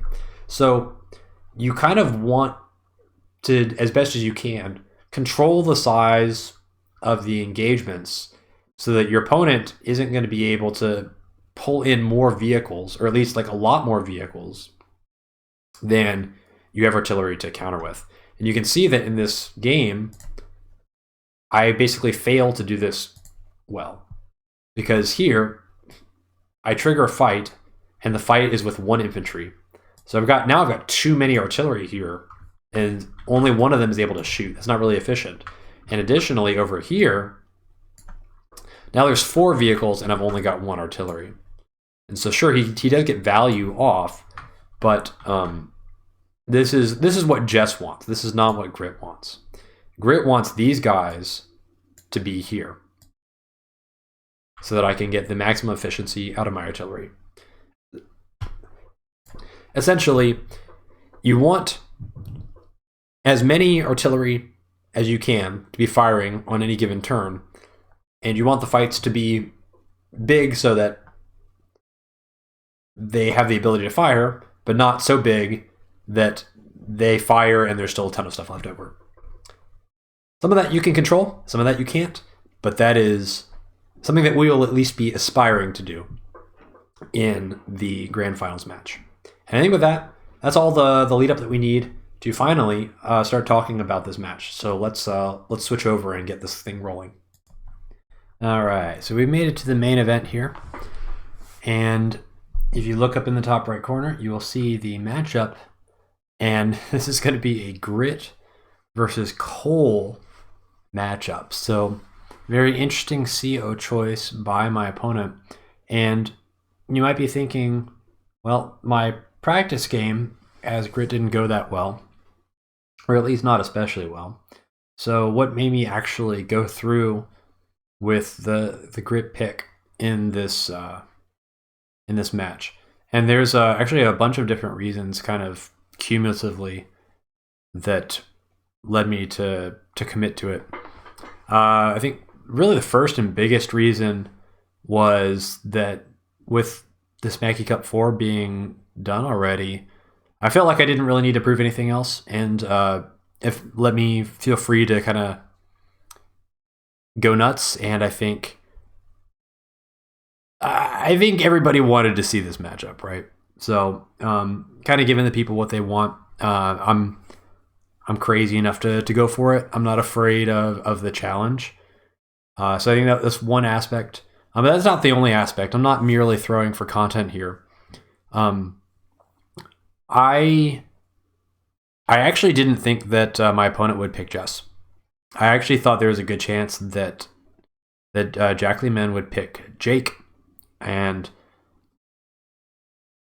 one of the reasons for this was that in the quarterfinals of Mackie Cup 3, there is a match where I ended up picking Cole actually on that map, and many people picked Jess, and that was, I think, one of the consensus picks.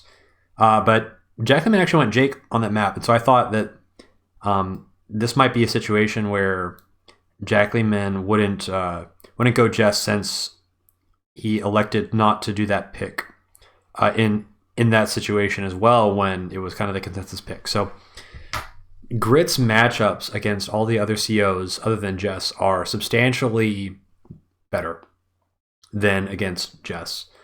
And the reason for that is that Grit's recons are much more survivable against other COs. And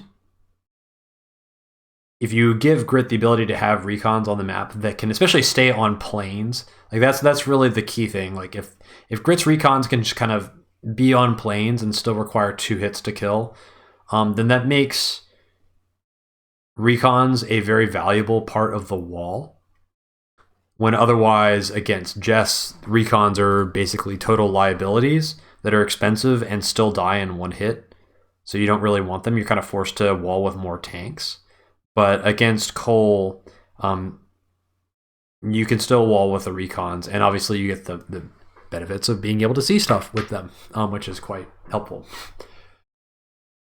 Playing against Cole is a little bit more challenging when it comes to the infantry, though, similar to how it would be against Adder, because you have to worry about a big infantry flood kind of cleaning out all your infantry when the power hits.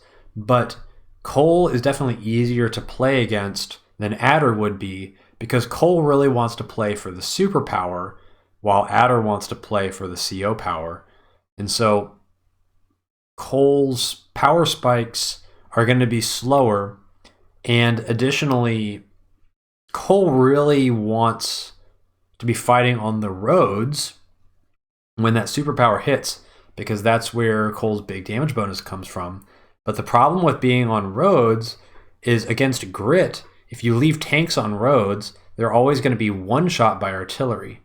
So it makes it a really difficult matchup for Cole, because Cole wants to be on roads to get that bonus, but also is especially vulnerable with his most valuable units when they're on the roads. Even more so than in other COs. Obviously, this is kind of a general weakness for Cole, but it's even worse against Grit. So when I saw that I got this matchup, I was feeling really, really good about it, because I definitely felt like I had avoided a more challenging matchup, having to potentially go up against Jess. And Cole, I think, is... I'm not sure Cole is necessarily the worst tier 4 CO against Grit. I actually would argue that maybe Jake is worse than Cole against Grit, but definitely the second worst. Definitely worse than Adder, definitely worse than Jess. So this is a very favorable matchup for me. So from the beginning, I felt pretty good about that. But Jaklyman, I think let's take a moment to talk about my opponent for a minute, because Jaklyman has been on an incredible run in the Smacky Cup 3. If you look at the opponents that Jaklyman had to defeat in order to make it to the grand finals, it is frankly astounding. I think it's not even an exaggeration in the slightest to say that up to this point, this is probably the best tournament run of any player in any tournament across any mode ever. If you just look at the names, in the third round, Jaklyman is going against Swagmaster, who is a semi-finalist, top 4 in Smacky Cup 1. The next round, playing against Black Mantis, top 4 overall in Smacky Cup 2, I believe. So already facing 2 top 4 finishers. Then you get through those 2 players. And by the way, I think I covered Jaklyman versus Black Mantis, that game, in a video somewhat recently. So feel free to check that one out. That was a really wild game, and definitely worth revisiting if you have the time. And then you get through those 2 matches against former top 4 finishers, and you get the luxury of going against Rip, the winner of the Smacky Cup 2, and top ELO player. Many would argue he's the best player in the world. And Jaklyman managed to win that game in what was really an incredible match and one of the best matches I've ever seen. And definitely worth checking that one out. I actually haven't covered that in a video. Maybe someday I'll go back and look at that one and break that down. It's been covered elsewhere. And I feel like I like to let the match just kind of speak for itself because of the quality of the game. But that was a real epic one. So manages to win that to get to the overall finals. And then, you think that things are going to get easier after playing Rip, but matched up immediately against Lord Clefairy, is also a 1700 player, and I think at the time, number 2 overall ELO on the site. So already by the quarterfinals, having played the number 1 and number 2 overall ELO players in the world, and wins that in a day 34 epic game. Probably another one that's probably worthy of a breakdown at some point. And then gets to play Deathball in the semifinals. And so the hits just keep coming, but wins a very long game against Deathball as well, 32 days. And then finally gets to play me, the winner of Smacky Cup 4. I think the stage was set because either Jaklyman is going to complete probably the greatest tournament run ever, or Grit is going to win a championship. So either way this thing ends, it's going to be very, very exciting. And so I think a lot of people had their eyes on this match, if not for being the conclusion of a tournament that ran for a year and a half, but because the storylines going into the final were very, very interesting. So definitely have my work cut out for me, even though I've done pretty well in the CO selection portion of the map. But now it's time to actually get into this game. It's been an hour and 45 minutes. We can finally start. Why not? So let's get into this thing. So going to be going for the standard stuff early on. Just trying to be economical. And then already we're going to start doing some funky stuff with this infantry.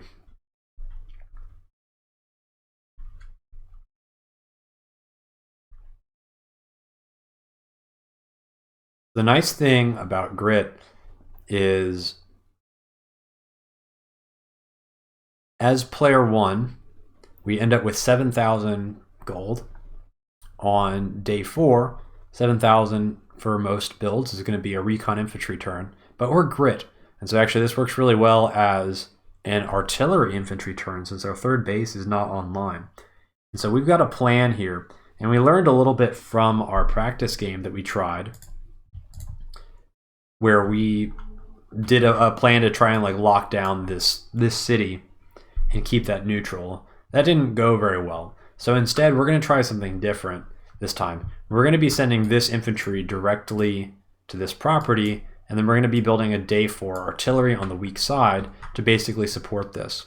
This is a little bit of a scary build. Anytime you go artillery first, you're kind of very vulnerable, because if your artillery gets scouted, then your opponent's going to know that the entire rest of the map is open, and you'd be very vulnerable, especially to a lot of recons that can just run unchecked elsewhere on the map. And then you don't have a tank as well to be able to counterattack when you get harassed. So if you get discovered, it really gives your opponent free reign to just go totally nuts against you. But my plan is that if I can hold this city, in the previous game against Jess, I got locked out of all of these contested properties. And so my goal is like, okay, I'm going to make sure that I just capture this really, really early.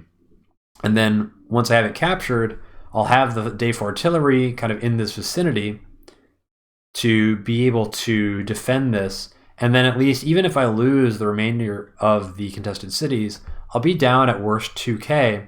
And that'll be at least something decent that I can work with to kind of stall the game out and build up a lot of units that I can maybe flip one property later on and then, you know, work from things from there. So that's really what I'm going for. And it's pretty,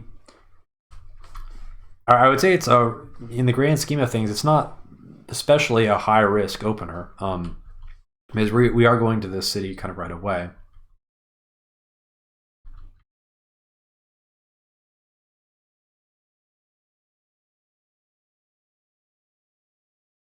But there are some like minor economic sacrifices, and this build, I would say, is very, very polarizing. And the reason it's polarizing is it's likely, it gives me a good chance of either having a very strong positive outcome or a very strong negative outcome. And I'm kind of rolling the dice a little bit, but there's no way to avoid rolling the dice as Grit to some extent. So we'll kind of see this build unfold, and I'll explain all the details. So we're going artillery and then recon. This recon is a very important follow-up to this. But one of the biggest downsides of this build is because we're building both these vehicles from the weak side, we're going to be a little bit infantry starved on this weak side for a while. And so we can't really afford to build any more vehicles from the weak side going forward, because we have a lot of properties that we need to take care of up here, and we only have 2 infantry to do that. And it's going to be really hard to exert any pressure on the middle because we just don't have a lot of infantry to help fight here. And the odds that we can like sneak a center property as Grit are extraordinarily unlikely. Our opponent's going to have a recon in the vicinity of the middle basically 100% of the time, so it's not even worth trying for. So instead, let's take a look at like all the things that could potentially happen here. So the first thing that we gotta be wary of is that there could be a day 3 recon from the strong side. And if that happens, there's kind of two things that can happen. It can go towards the center, or it can go towards this side property. If it goes towards this side property on a day 3 recon, that's kind of a bad scenario for me, because what's going to happen here, I have no vision of this city. So a recon could have slid into here last turn. And if that happens, then this infantry is going to go up and try to capture the city, and it's going to bonk, and it's going to end up on this tile. So that in itself is not horrible, because at least this infantry will be on a high defense tile. And what I can do is I can slide this artillery into the woods here, and at least the woods will protect the artillery from the recon, so I won't be able to get attacked. And the infantry will be protected and can basically bounce back to this tile instead, depending on what happens. But I'm not going to be strong enough to force this recon away and then also be able to capture this if it is a day 3 recon. So that would kind of foil my plans. But based on my read of my opponent and just the map in general, it's very punishing economically to go for a day 3 recon, because it really sets your capture game behind. So I'm just kind of betting that my opponent hasn't done that, and we're going to take the gamble. First thing, we just move our recon up. So recon has a job to do next turn. And then we go for the capture, and we see that it goes through. So that means that there's no day 3 recon, at least to this side. So there still could be a day 3 recon on the center city, or maybe somewhere else along in this area, but at least it's not here. And what we are going to be doing is, now that we've avoided the kind of the worst case world, we are going to be very, very greedy with our artillery positioning. And we are not going to be sending it into this forest. We are going to be sending it here. And so now this is properly covering this this infantry on the city. So there's a number of actually good things that can result from this opener. Now, any sort of day 4 recon build from the strong side that is trying to lock this property is going to end up bonking into this infantry on the city already, leaving the recon on a road and getting one shot by the artillery. So that's what I mean by polarizing. That's kind of like the best case scenario that could happen, is a strong side day 4 recon being greedy here. Now, some other things that could happen too. For example, a day 4, let's see, can 1, 2, 3, 4, 5, 6, 7, 8, 1, 2, 3, 4, 5. So a day 3 recon to this city could potentially end up in this forest this turn as well. And so another thing this positioning does is it threatens this forest. And so this recon's job is actually to go into this forest, because if there's something in there already, then it's going to be something I can shoot with the artillery. And if not, then it's going to be in this nice positioning, and I'm going to get a much better view of what's available. And if this recon looks like it's in danger in this forest, I can potentially move this artillery onto the city. I'm just going to get a much better idea of where I'm at by having that recon there. That being said, this artillery is extremely exposed, and if there's any sort of like day 3 recon, or especially like a day 3, day 4 recon kind of play, it's like a day 4 recon could come in here, and then if there's a day 3 recon somewhere, then potentially it could reach the artillery if it was like on the city. Those combinations are not super likely, but it's definitely not risk-free. But then again, you're playing Grit, so nothing is risk-free. We're going for another recon as well. And so now this is to try and get us some vision on the other side of the map, because if we end up not seeing any movement up here, then there's a good chance that our opponent is actually going to be recon harassing the other side. And so we want to try and get as much information about what's happening down there as quickly as we can. Additionally, this leaves us with 9k for next turn, potential tank turn.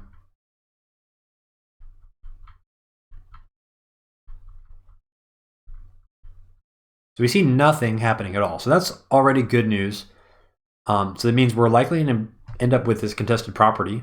So it seems like we're already basically doing better than the practice game that we played against Jess, because we managed to secure one of the 4 contested properties. Whoops. And here, so we send our recon in just like we planned, and already we see something very interesting. We see a infantry on the mountain here, and so this tells us a tremendous amount of information already.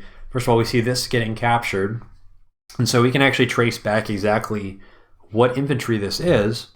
And we were learning that, first of all, our opponent was trying to steal this city from us, and the fact that we rushed this infantry to the city already is going to prevent any sort of aggressive plays to deny us this. So this is a really good situation so far.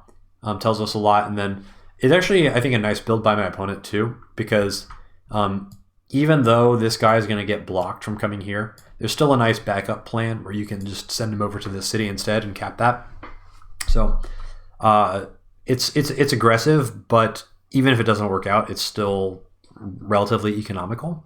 And that is a little bit unfortunate, because this infantry is going to see my recon go into the forest. So my opponent's going to know that I made a day 5 recon. And knowing that there's a day 5 recon means that my opponent will know that there's no tank on the board. So it's knowledge that limits the possibilities of what can be out there, and it's going to make the threat of harass in this side of the map a lot stronger. Now, my opponent doesn't know that there's an artillery here, but this particular build has definitely got to be at the top of his mind, because it's a very logical play, because Grit wants to keep all of his stuff pretty clumped up to support each other, because that's how Grit ends up playing.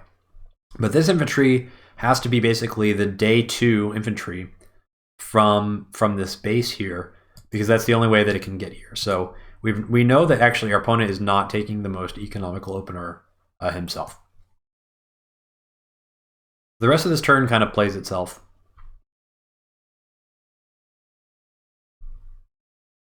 And seeing no recons anywhere in this area means it's pretty likely that there could definitely be harass coming down here, and so I need to be wary of that. And actually, I move this artillery over here into the forest just because it is possible that there could be like recon infantry to clear this, which would be pretty aggressive. But I want to at least prevent my opponent from seeing the fact that there's an artillery there. Right here, it's very exposed, and I don't want. And if my opponent goes for kind of like the recon infantry play to clear this guy, I don't want my opponent to know that their recon is going to end up dying before it actually dies, and leaving the artillery here would do that. And I'm not actually particularly scared of this recon getting smacked by a tank. It's very... Generally, you don't see tank openers against Grit. You see lots of recons. So my expectation is that there's a bunch of recons on the map, maybe like 2 in this area. And 2 recons are not going to really be able to do a lot of damage to a recon in a forest. So I'm not super worried about protecting this recon. The forest is protection enough. And you see here, even though I see nothing in this area, I could move this infantry to the center to try and go for a cap on the center city, but I'm Grit, and I think that's just really unlikely to work out. So I'm going to play it very passive, and I'm just going to give up on the center, even seeing nothing. This also means that if my opponent shows up with infantry here on the city, I'm not really going to be able to do anything to contest that. But that's okay. We're not being too greedy. We can live with being down 2k, if that's how things shake out. Instead, what I'm going to be going for here is I'm going to be trying to go for aggressive captures in this corner, because in my mind, I'm on a timer down here.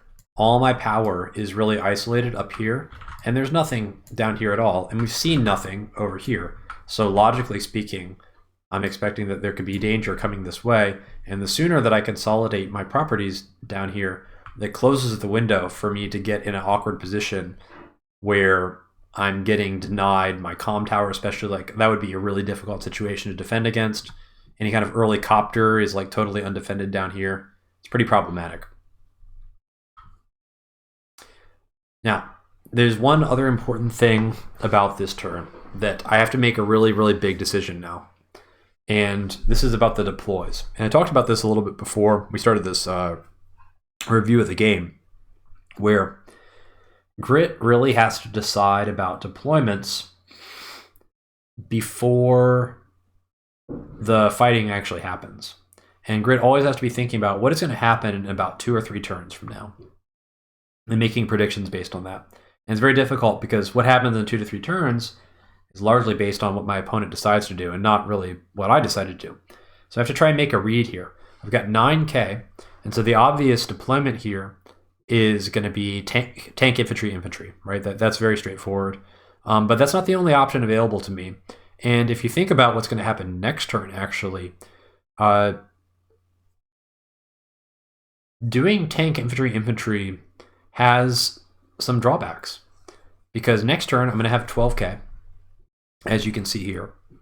And what would my deploys be next turn if I have 12K? Well, generally it would be tank, recon, infantry. But that would be a 3rd recon and only 1 artillery. And I'm not playing Grit so that I can mass tanks and recons. I really want to be able to get more artillery, because that's what makes Grit good, and that's what's gonna help me win the match. And so I have real 2 choices here. The tank option is the safe option, because that allows me to defend against harass over here. But there's another option, which is artillery infantry, and that leaves me with 1K left over, which would give me 13K next turn. And if I have 13K, then an option for next turn would be artillery, infantry. Now that's a lot of artillery and not a lot of tanks. It's very, very greedy. But we need to think about what is going to happen in the next 2 to 3 turns. Do we think that our opponent is going to play aggressive, or do we think our opponent is going to play passive? Based on what I've seen so far, and based on what I know about my opponent's previous matches, I think that I want to try and be more greedy. I'm just making a read here that being greedy is the right play. But I have to decide now what I'm doing next turn also. So we're trying to see in the future, and if my opponent shows up with like 3 recons in this area, I'm basically going to have nothing that I can do against it. But if things stall out and I just kind of give up on the center, like we're not even going to try and contest this that much, we just let our opponent have the center and we let things kind of develop here. If we let things develop here, then we're going to be in a position where we have a lot of artillery out, and then all of artillery are kind of built already. And then we can just focus on reinforcing with fighting units and start to actually be ready to play a little bit more aggressively in like 4 turns or so. But it's going to leave us really vulnerable for the next 2 or 3 turns. But I'm going to go for it. We didn't pick Grit to play safe. We're going to be going for this really greedy option here. We'll see how it plays out.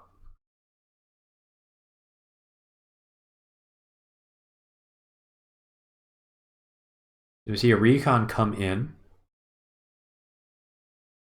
and ends up on the center tile here. Not especially surprising. See that?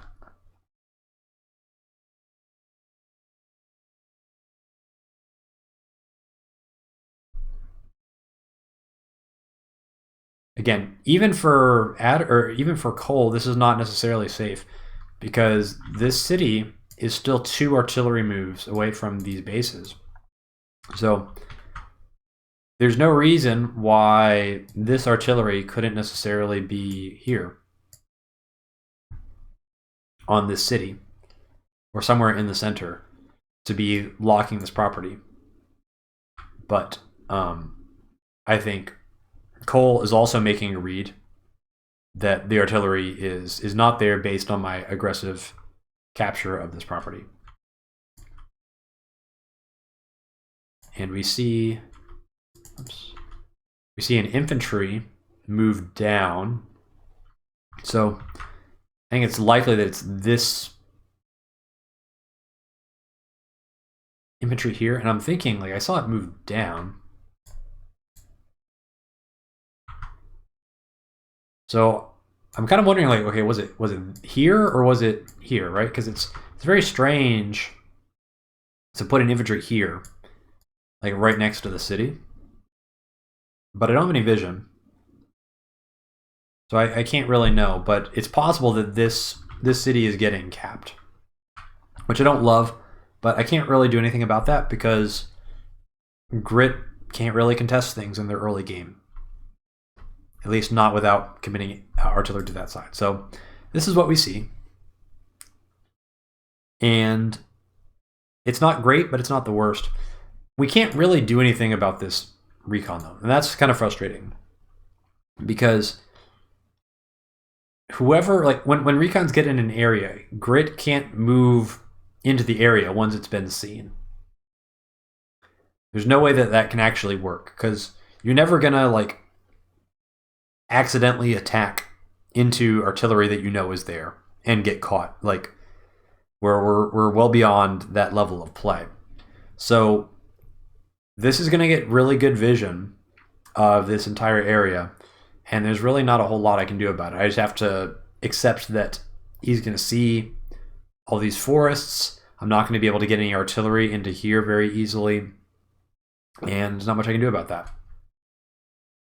So instead, we're going to back this guy off. This guy did his job. He got the city, and now he's going to come back and pick up this city as well.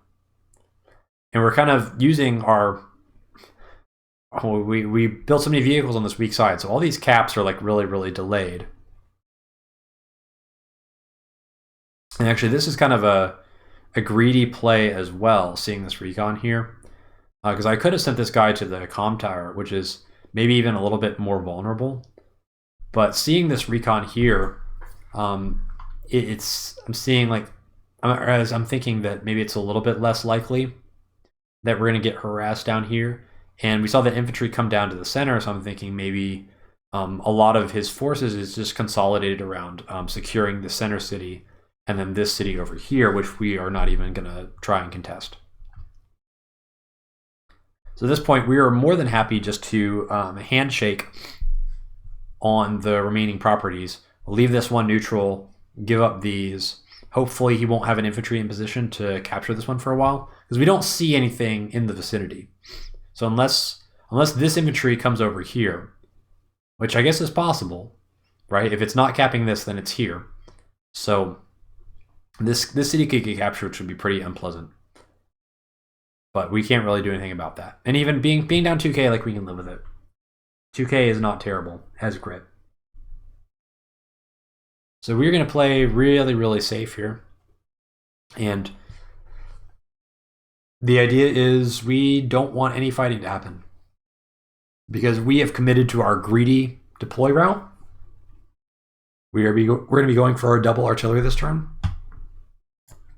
And we really only have one goal, which is to stay out of vision so that our opponent doesn't know for sure. Like, they probably know that we've got an artillery up here, but they don't know for sure.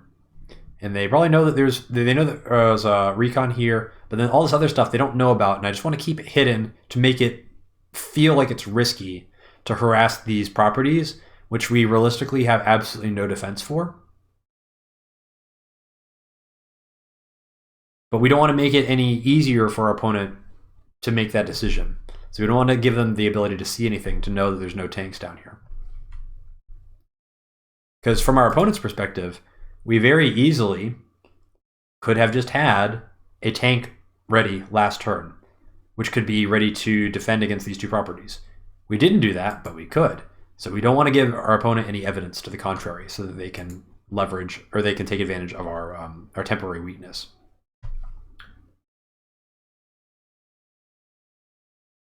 And instead, we move this guy down here. This is because we haven't seen anything over here, so we're kind of anticipating that there might be fighting down here. Additionally, this is like a bait that probably is never going to work. But if for some reason a tank decides to pick off this infantry, it would have to pick it off from this road tile, in which case the tank gets one shot by the artillery. But it's unlikely that my opponent would go for an overextension like that. But we're going to give it a shot. Let me send this artillery back to where he was to cover this. Unfortunately, we can't make it all the way back to this woods, which we'd kind of prefer if we had the ability to, but we do the best with what we got. And now we're going to be going for this double artillery turn, and again, I am expecting the attack to come this way, based on what I've seen. Because it looks like strength is being exerted here. We've seen only one recon, so we know that there's other stuff out there for sure that we haven't seen. And I'm especially thinking like this could be some kind of early copter play. Pushing down here. Like this stuff all comes over, paired with an early copter, puts pressure on the comm tower that maybe denies that. Like that's what I'm expecting. So I'm getting this artillery down here to prepare for that. I could have made it up here, but we already have an artillery kind of covering this city. So there's not really, and we haven't seen any units up here as well. Like any threat to this city, we're going to be able to see it with this infantry, because this infantry can see kind of 3 tiles away from this city. So if anything's coming up here, we should be able to know about it in advance. So I need to focus on the areas where I'm most vulnerable and where I'm expecting an attack.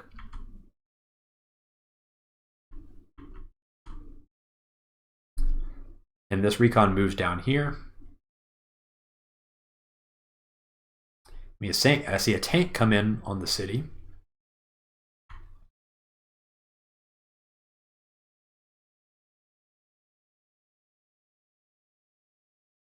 And nothing else. So this seems spooky.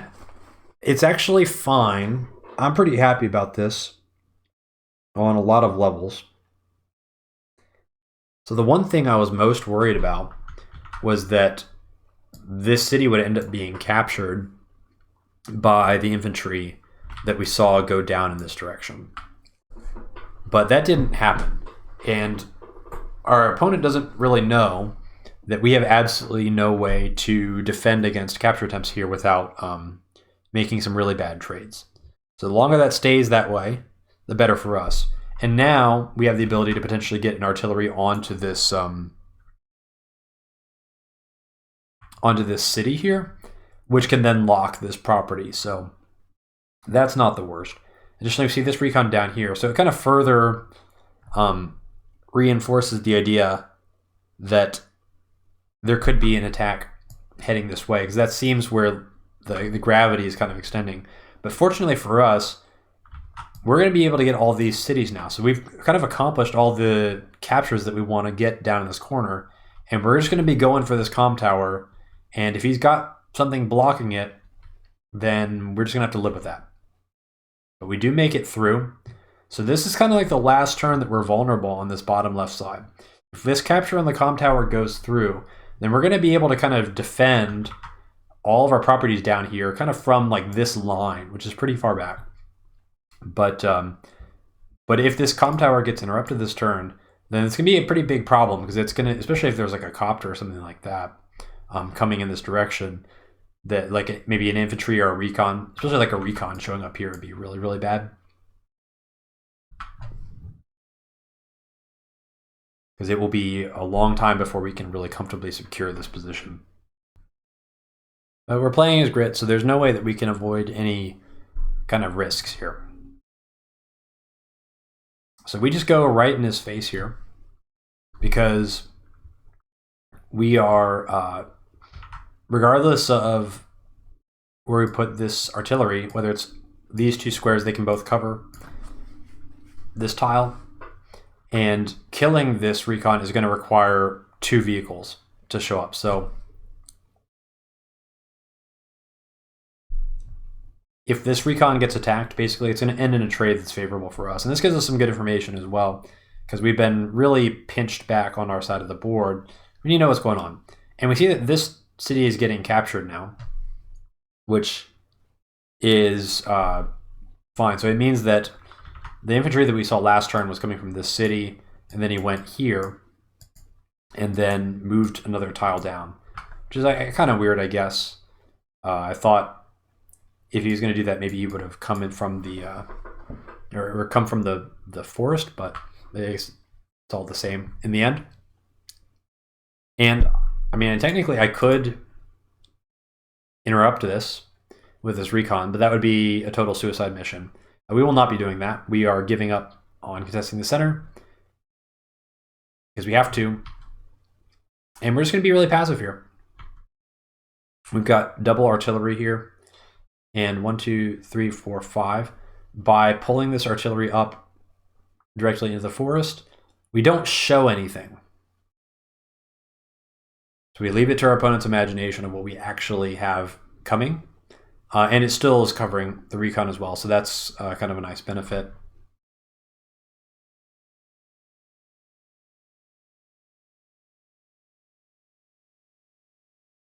And unfortunately, we have to give up vision here on this mountain to be able to capture this city, but this is the most economical way to capture it. And we haven't seen anything up here, so we're not expecting that we're... everything that we've seen so far suggests that our opponent is actually playing surprisingly passive, and it doesn't seem like we're under any threat up here. We're just going to keep an eye on it, because if this city is likely to get captured, it's likely to get captured from an infantry that's already on this mountain. And so by moving this recon here, we can see if an infantry shows up. And if it does, then we might need to think about defending this property. And now moving this artillery down as well. So seeing this mountain also gives us a good indication that we can slip this artillery into this little pocket here without being seen. If there is an infantry on the mountain, then that would have been spotted.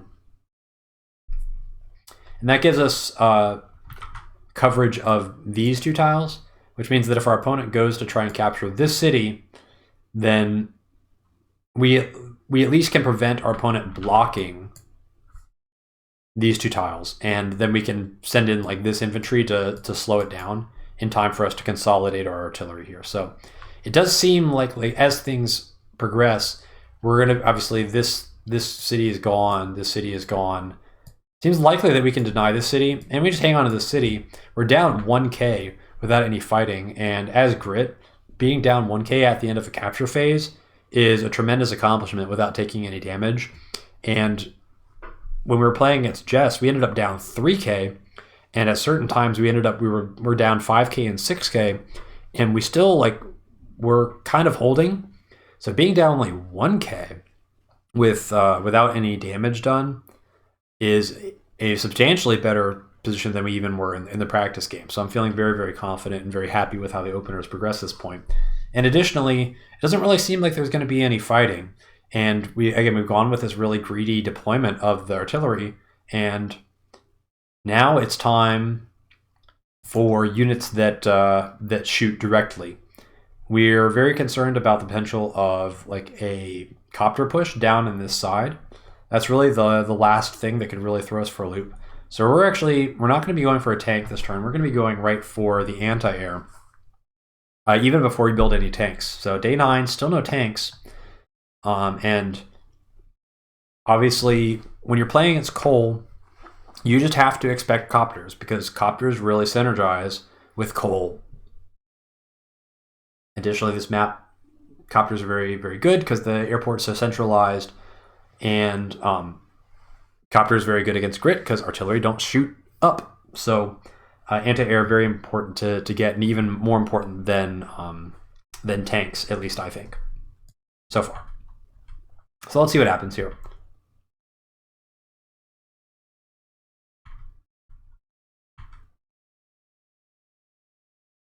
So recon comes over here, and this is kind of unfortunate because now sees the artillery. And I can't really do anything about that. And that's a tough break, because this artillery is definitely not going to get any value now that it's been spotted immediately.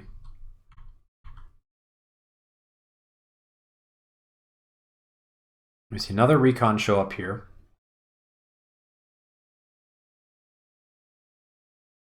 And we see a tank move here. And another tank come here. So it seems like Cole is really consolidating in the center here. And this is not something that I can really counter very easily. These guys are very threatening. I mean, Grit recons, like on this line of roads here, are one-shottable. And I've got one artillery spotted, and these guys, in order to like win this position, these guys would have to move into vision. And if they move into vision, it's kind of like playing your cards in poker face up, where your opponent's never going to get caught off guard when you're showing where your hidden artillery are before they can even shoot. This is pretty awkward for me, and I'm kind of handcuffed by this. Grit really wants to move into areas that are unoccupied, and the one area that I kind of want to move into is already occupied. That being said, on the plus side, we also do kind of see everything, right? So this is pretty much all the vehicles that have been deployed so far. We know that this tank is coming in from 2 turns ago from this base, and we didn't get hit down here, so our comm tower is safe.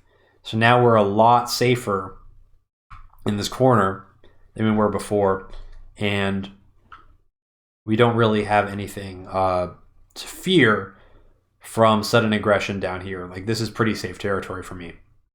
Now, it's kind of all about the middle. Like, we need to find a way to kind of safely move some of this stuff back, and especially we really want to be able to take control of this forest. It's a little bit too dangerous to do right now, but we're going to try and find a way anyway. So first of all, we just get some vision. We see that this city was taken long ago, which is hardly a surprise. We never had any plans of contesting that. Finish our comm tower cap, and it is time to be bullies. I want this tile, and I think that I have enough power to be able to take it. Just having one artillery in here is going to be enough to force all this stuff back a little bit. We don't actually finish this comm tower capture, and we don't need to, because we're not shooting anything this turn. We can use this next infantry to complete it, and the first time that we're actually going to be fighting, that's when we should finish this comm tower. But there's no actual advantage to getting it early. It's not like it provides any income or anything like that. And having this infantry here is actually a lot more valuable. We're always going to be able to capture this comm tower whenever. Like, there's no way that that Cole's going to come in and deny this comm tower. It's just way too safe. That being said, moving this artillery over from here means that we basically can't cover this city anymore. So this guy needs to back off. And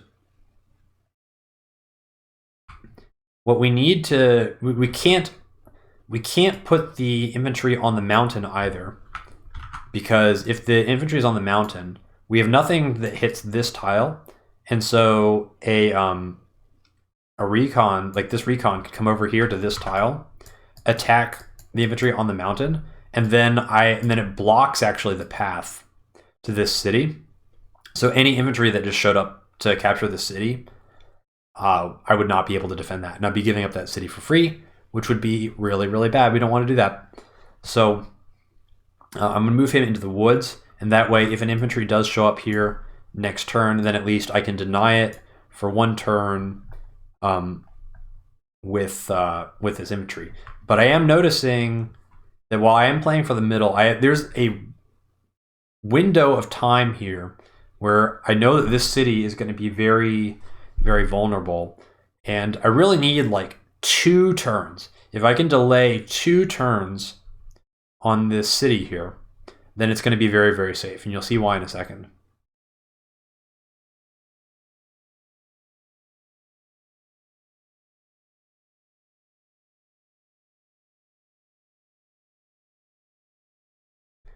So again, this is also a pretty greedy deploy here, but at least we do have a tank, and we got another artillery coming down here. And this is kind of the power of Grit, right? Grit, 19K. It's not a huge amount, but it's enough for 3 vehicles and 2 of the most powerful vehicles that are going to be built in this game. The Grit artillery is just crazy strong. But this artillery is not going to be able to make it here for another 2 turns. And so I've got to hold on to this property while being kind of out of position. And I'm hoping that we can just buy enough time. And once my artillery gets here, and it can just chill there, and this property will be ours forever. Easy peasy. We siege the center, and we kind of coast. But I am aware that it is a little bit spooky because, I mean, it's quite vulnerable. And our opponent saw us move this infantry off the city, so we're kind of telegraphing that it's vulnerable as well.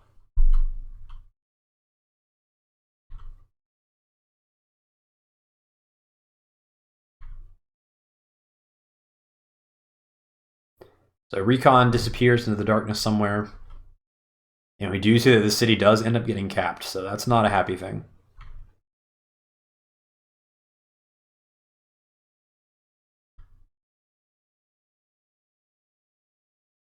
Tank moves over. Definitely is not going to be in this forest because our opponent knows that this forest is covered by this artillery here. And then this tank rotates over. So now this is a little bit concerning. We worked really hard to get this property, and we have this short period of time where it's going to be vulnerable, and we got to just figure out a way to defend. At least that's one option. There's really 2 options here, and we have to start deciding right away. One, we've got stuff, it's very heavily centralized, but we have a lot of power here. Like, the nice thing about Grit is you can stay very far back, and it's very difficult for your opponents to have the numbers to be able to break through this wall when you're so far back, and you've got your wall built. So we can basically do a mad dash to try and shift everything over to this corner to be able to defend against this.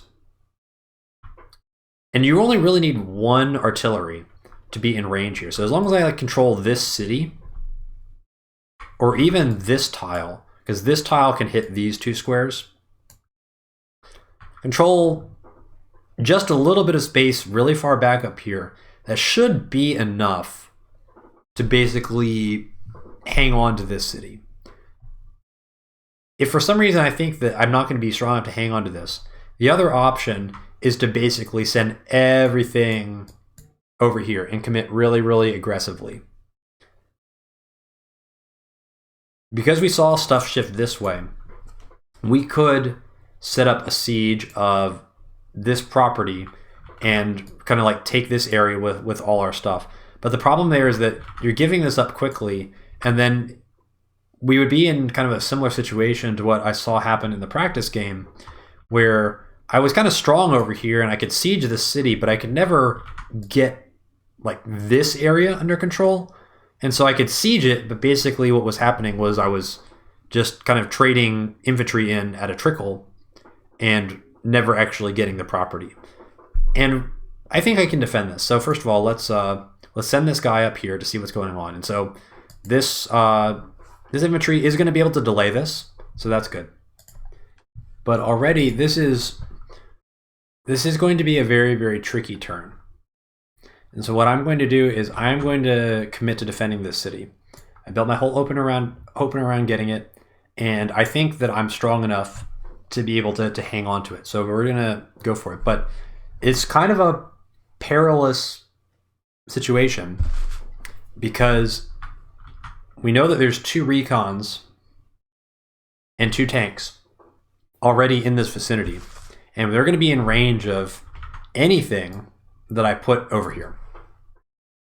So my opponent could very easily kind of try and dive onto what I've got. Additionally, there's the possibility of another tank being available, because we didn't see another tank show up next turn. So there's another turn of reinforcements from the strong side, and whatever was built 2 turns ago is going to be able to support that. So we kind of have to build a defense against a potential attack from 2 recons and 3 tanks that can survive, and our counterattack has to be strong enough to counteract that. And already, I just make the biggest mistake of the match so far, because I was on my phone and I was like, well, let's cap the comm tower and let's at least attack this infantry on the city, because we're always going to be doing that. All right. Well, let the complaining begin. Boy, there's a lot to unpack about what happened, and you are probably listening to this wondering, what are you talking about? Things will be extremely evident in about 30 seconds. Let me just show you the rest of this move. I workshopped the details of this move like a lot, because it's very hard. You usually have to build a wall that can survive an attack against this, knowing that your opponent is going to have full vision of what you do, because they've got the recon there, which is a nice move. So here goes nothing.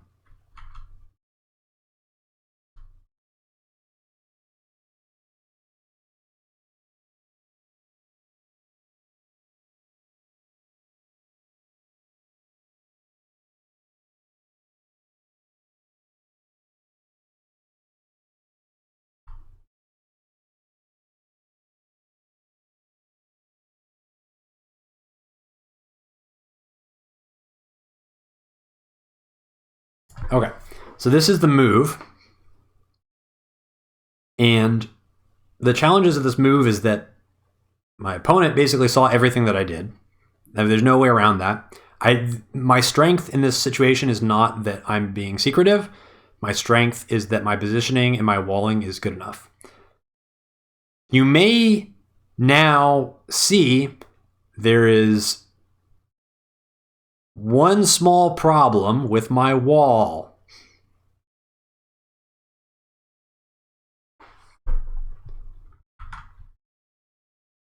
It's here. The wall is missing something to go in there. That's not ideal. And that is just a mistake, because I capped this before I actually planned out the rest of the turn, like an idiot. And now there's nothing that I can do to prevent this recon from coming in and smacking my artillery, which in itself is actually not a good trade for coal, because you're going to do 5 damage to the artillery, which is 3,000 gold, and then it's going to get 1 shot. So it's bad in terms of unit count, and it's bad in terms of economy. But what's good about it is that this recon, if Cole elects to do this, is going to see everything, literally everything that I have. Like this anti-air that I've been hiding, the tank that I've been hiding, all of these artillery are going to be totally visible. And so my exact composition is going to be totally available. And had this guy not... Had I properly planned out this move before finishing this capture, you can bet your behind that this infantry would be here. Or maybe even here. One of those 2 spots. And that, in which case, there's still ways to attack this artillery, but it requires a much more substantial commitment. And it's going to end up putting units within... multiple units within artillery range to get 1 shot. And so it's going to be a pretty big sacrifice. So that's not great. But even then, I still feel pretty confident that I can hold this. Because even if this this recon like comes down and smacks this, we're going to have like a 5 HP artillery and a copter that can attack whatever's on this silo. And like we don't see a ton of stuff that can come over and wall. Like we see these 2 tanks. So like even if there's like 3 tanks here, we've got a chance to at least blow this one up. And we might force like a join cap and then kill a tank for free, and then maybe get a recon for free as well. So that's like, that would be a pretty, we'd be extracting a pretty penny of army value to give up this city. I will say this is going to be the first of a lot of complaining in this video. I managed to whiff this roll, and the one thing that I can say about capping this comm tower is that I get a 40% chance of this infantry high rolling on the infantry on the city and bring it down to 5. Now that may seem like it doesn't matter, but it actually does matter. It doesn't, bringing the guy down to 5 in itself doesn't matter. What matters is actually the counterattack damage. Because if this guy goes down to 5, then this guy stays at 8. And if this guy stays at 8, he will not be killed in one attack from a tank. And if he's not killed in one attack from a tank, then that means a second unit has to attack this infantry to remove it. And if there's going to be a second unit that has to attack this infantry, then that means that one of these 2 tiles has to be occupied by a unit that's attacking this infantry.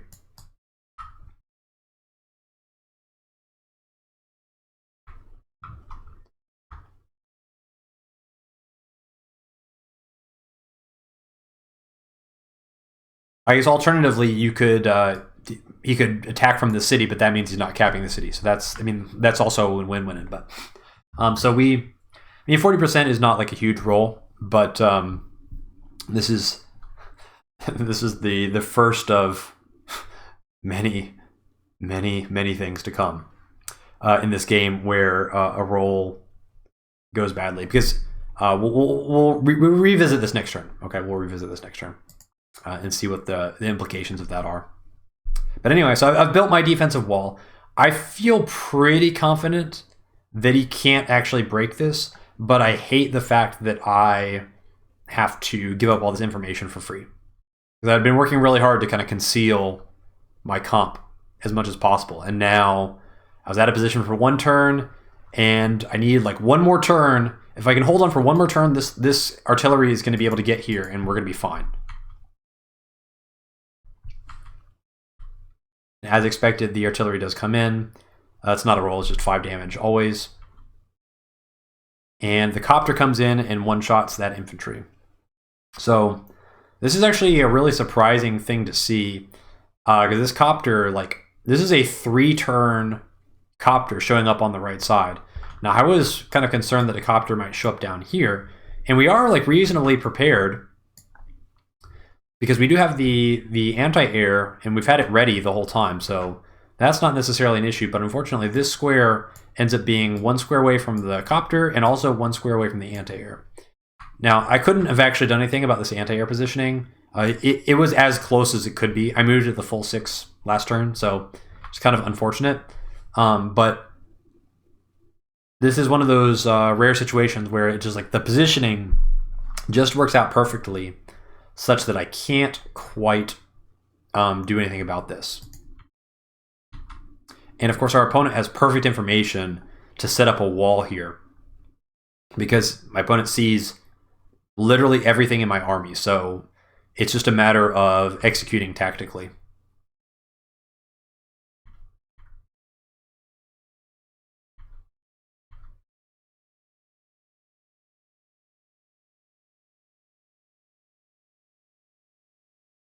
And that's kind of a wild situation, right? Like this guy comes all the way down, but doesn't actually hit my my infantry on the mountain. It's kind of a power move. Like that's one of those things. It only works because he sees literally every unit that I have on the map here, so he knows that this is totally safe. Like, he sees this tank that come from this base, so he knows that there's no tank coming in this direction.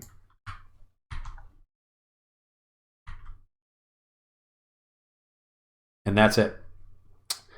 This is a really frustrating move because there's basically no way for me to break through this reliably.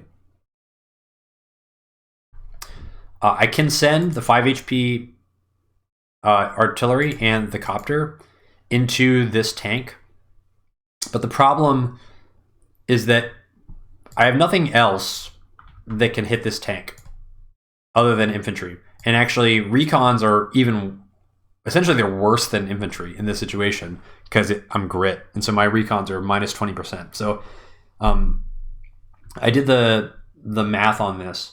If I send everything into this tank here to try and break it down, which would be like these 3 units, it's a 1% to kill, 1%. So I'm not going to bother taking that.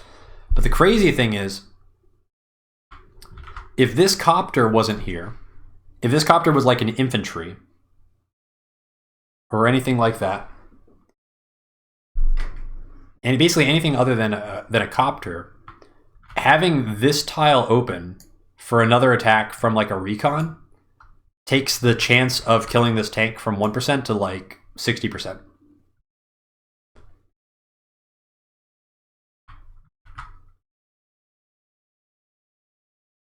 And this copter was basically 1 square out of my vision the previous turn, which is why I kind of discounted it as a possibility. I assumed that there'd be like maybe another tank or something like that, but no. So yeah, and then because this copter could one-shot my infantry on here, it frees up this 6 HP infantry to retreat, when otherwise it would have actually had to go to this square to finish clearing off my my infantry. And so basically I lose out on a unit count because I whiffed the 40% roll. And that is, again, this is one of those kind of characteristics of playing Grit. Grit has a lot of interactions where things almost one-hit KO. Things almost KO, basically. And when you're playing as Grit, you are just going to run into situations where you have very, very relevant rolls constantly, because that is just that's how the damage table works out. Like when it comes to like one-shotting stuff on planes, actually artillery one-shotting tanks on roads is a roll. It's like 80%, but it's still a roll. There's a lot of other situations where there's like one-shot rolls. I'll point them out as we get there. I've got enough salt to fuel a French fry factory, I think, from some of the rolling in this game. So this stinks. I basically there's just no way that I can save this city. We have to give it up, even though we worked hard for it. But the one good thing though is that I can kind of extract a pound of flesh here, because I do get to kind of attack into this wall for free. This wall is overextended, and so I'm going to at least be able to generate some momentum. So first of all, we see that there's an anti-air here, which is smart. You should never be attacking into this airport side without an anti-air, because your opponent's just always going to have copters. That being said, we're not scared of this. We still want to send the copter in 100%, because the anti-air is just going to get cleared out by the artillery that we leave behind. So happy to trade copter for anti-air. It's especially if we're getting a free tank hit out of it. So we use the tank, we clear out the recon with our tanks so that we can move and reposition the artillery. No need to waste an artillery shot on the recon when the tanks can't do anything anyway. And immediately with the 50-50 roll on the tank, it's nice. I could have chipped it down to 4 had I rolled better, but 50-50 rolls in this game are basically 0%. And we're just going to try and punish this as best we can. So we go in with the recon. We do some chip damage on this tank. artillery goes aggressively in. If he's going to finish this cap, then we're going to at least make him pay for it with by sacrificing the infantry. And now with this momentum, we're going to try and put pressure on the center here and try to generate a unit count lead. So losing the income here is not necessarily the end of the world. This would put us down at 3K, but we were 3K down in the practice game the entire game, and it still was like okay. So that in itself, I mean, it's uncomfortable, but it's not going to end the game. What I need to do is turn this momentum that I'm getting from getting basically the first strike on this set of units. I need to turn that into some kind of unit count lead. If we get the unit count lead, then our walls are going to be a lot stronger because there's going to be less units to hit into the wall, which is going to make our counterattack stronger because we're going to have more artillery alive after the attacks happen. And ultimately that can give us a win condition later on in the game. So we need to kind of not panic too much, even though it's very frustrating kind of the way that this has all gone down.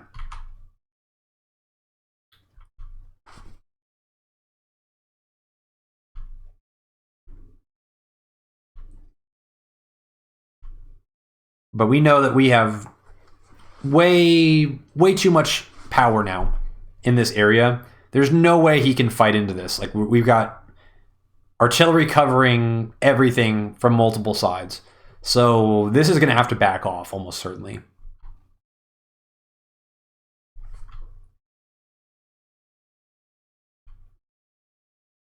But we are just going to consolidate here and make sure that everything's clumped up. If he wants to make a mistake by trying to pick off any of these units, we're going to have artillery left over to be able to really wreck whatever fights us.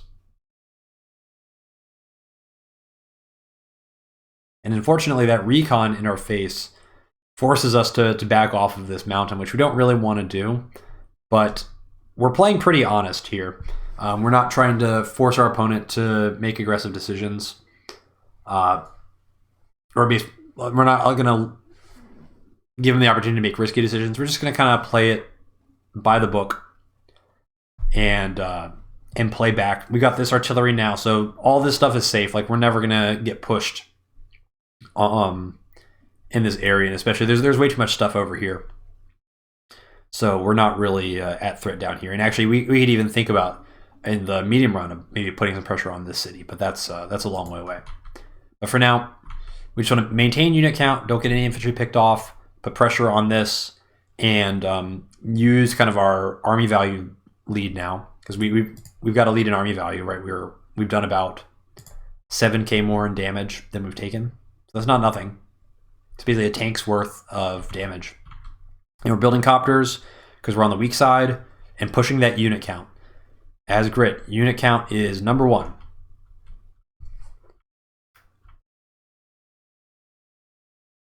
We lose the city, and here comes the disengage, which is what we expected. Anti-air comes in to trade for the copter, which is fine.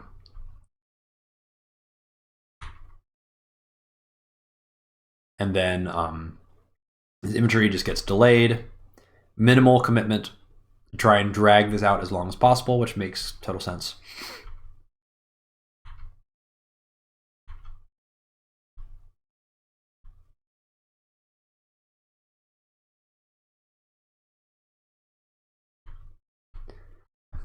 Okay, day 13 comes around, and this is a really critical moment for this match, because I need to decide what is the play now. Obviously, we're gonna trade. We're gonna take this trade, take these free units here. That much is a given. But we're starting to get to the point where the CO powers are becoming a factor. And what I need to do is I need to decide, am I going to try and take this city back? Or do I want to try and ultimately work my way over to this other side of the map and take properties over there? And unfortunately, I did a really bad job of planning this turn. And I'll tell you what the mistake is up front, but we look at the numbers here. I'm 19K out of 27K, which means I need 8,000 more for my CO power, and I'm gonna get 4,000 of that from this anti-air. So I actually only need 4,000 charge this turn in order to turn my artillery into rockets. And there's some merit to turning my artillery into rockets this turn. This recon is positioned badly and could get picked off for free. But for whatever reason, I planned this turn assuming that I wasn't going to CO power. And so what I'm deciding to do with this turn is, we saw the copter retreat up this way. And we see kind of all this stuff retreat. This is pretty badly damaged and not super threatening. I'm thinking that there's a lot of stuff kind of back here, and maybe even my opponent is building tanks from this base, fearing that I'm going to focus on retaking this city.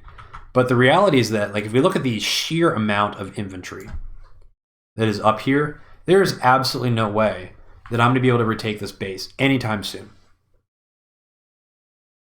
So I'm kind of pissed off about the previous turn, losing the city. So I'm thinking, you got a copter up here, you got a tank up here that's out of position. What if my stuff in the pivot here, instead of focusing this way, does a really aggressive attack towards the center to isolate these guys, and I pick off a bunch of infantry to put myself in a situation where I end up with a big unit count lead because I've picked off a lot of infantry. So that's where I'm thinking. So first thing we do is we need to get some vision. And then instead of using an artillery to pick this guy off, we're going to use an infantry. And we see this guy here. And now this guy is actually in COP range of this artillery as well. So COP looking very appealing, but in my mind, I'm still kind of proceeding with my original plan, not really bothering to do the math, not realizing how close I am to COP.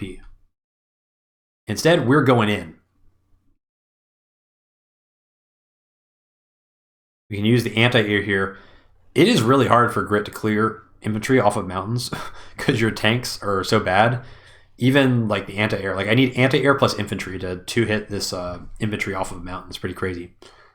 And I mean, this seems pretty good so far, but now I've done a little bit more damage, and we still have like the damage that we're going to do here. So the 4K. And I send this guy on the mountain, and I miss this roll. What was this roll? This roll was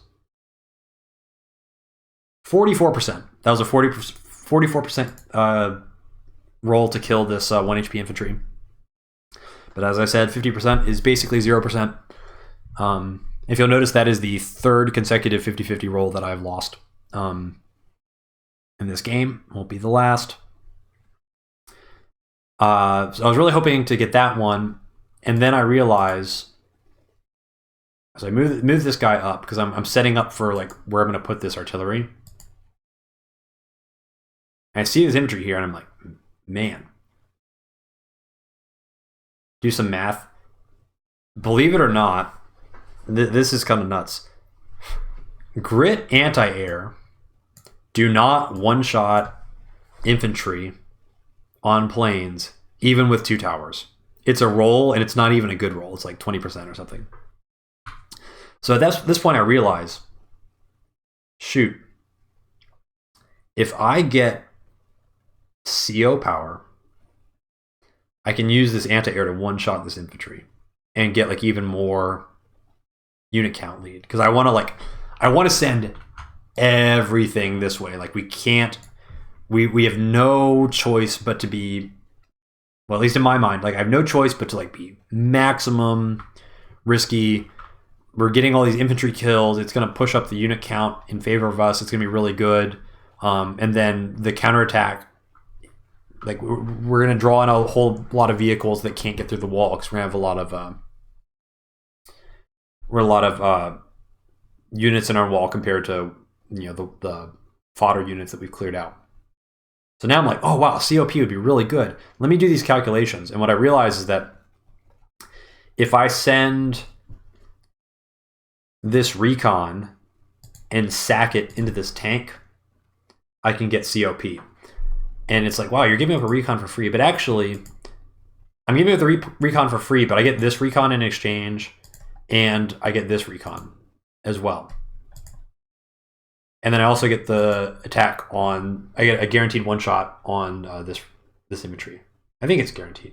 Let me double check. Yeah, with CO powers, it's guaranteed.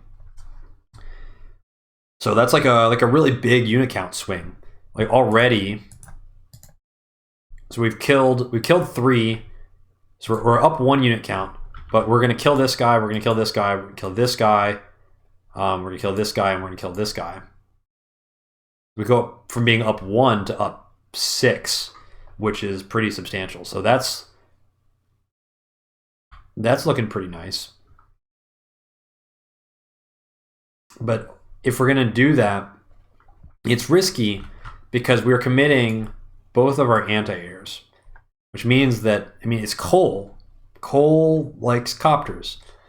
If we are committing both of our anti-airs and they get smacked by tanks and then 2 copters show up, well, it's going to be a really bad time.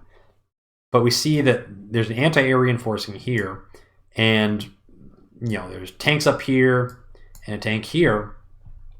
I'm kind of gambling that there's no tanks.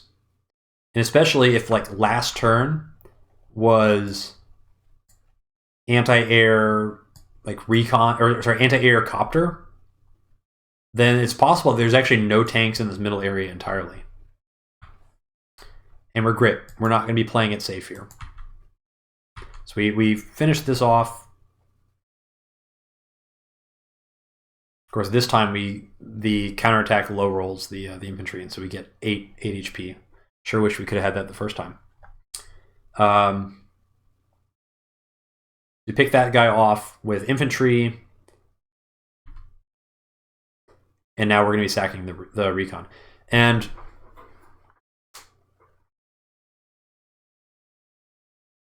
so the reason why I'm not... This turn kind of tilted me a little bit. It didn't tilt me necessarily because of anything that my opponent did. It's because this was just like a really poorly executed turn. Even this recon, like I miscalculated. I think I forgot to put in like the comm towers of my opponent. And so like it did more counterattack damage than I was expecting for some reason, which gave me more charge than I expected. And so actually, like, I'm overcharged actually by like 1.1k. And what that means is essentially I could have sent this recon stack in earlier, and all these infantry attacks, I could have done it with COP. And if I'd properly planned this out in the optimal way, this guy could have waited for the COP. And if I had done that, then this chance to clear off this guy becomes like 80% instead of 45%. So it's just a mistake that's really sloppy. And we're trying to play a unit count game, but I'm making mistakes that are costing me unit count. Now, obviously, the rolls are costing me unit count too, but we can't control that to some extent.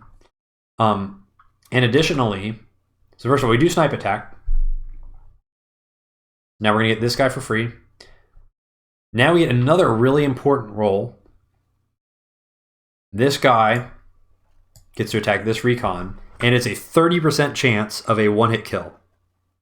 This is another one of those grit rolls where grit artillery with 2 towers, you got a 30% chance to one-shot a recon on a city. If we get it, then that frees this infantry up to actually capture this city. Yeah, 30%, haha, as if we would get anything like that. So that doesn't work out. So we have to clear that off. But that's okay, that's another recon gone. And then we send in this tank, and this is another one. This is another really sloppy thing. Like, I just sent this tank in like YOLO. I thought it had a better chance to kill than it did, and then I went back later and I looked it up, and it's like it was only a 20% chance. And 20% chance is not 0, but I might have done something different with this tank. I don't know. I don't know how much I hate this. I mean, the idea here is that I'm trying to do this to protect my anti-airs. And so even if I lose this stuff, I'm primarily worried about losing both my anti-airs and then copters showing up and I have nothing to fight against it. But another thing that I didn't properly calculate out is like that attack going in brings Cole all the way to like superpower, basically. So I'm like, I kind of planned this turn expecting to be safe from CO power, but now actually superpower is coming. So this is just like by my standards, this is really, really sloppy. Like, there's just a whole lot of slop here because I'm kind of tilted. But anyway, we send in the anti-air. For what it's worth, we killed a lot of units.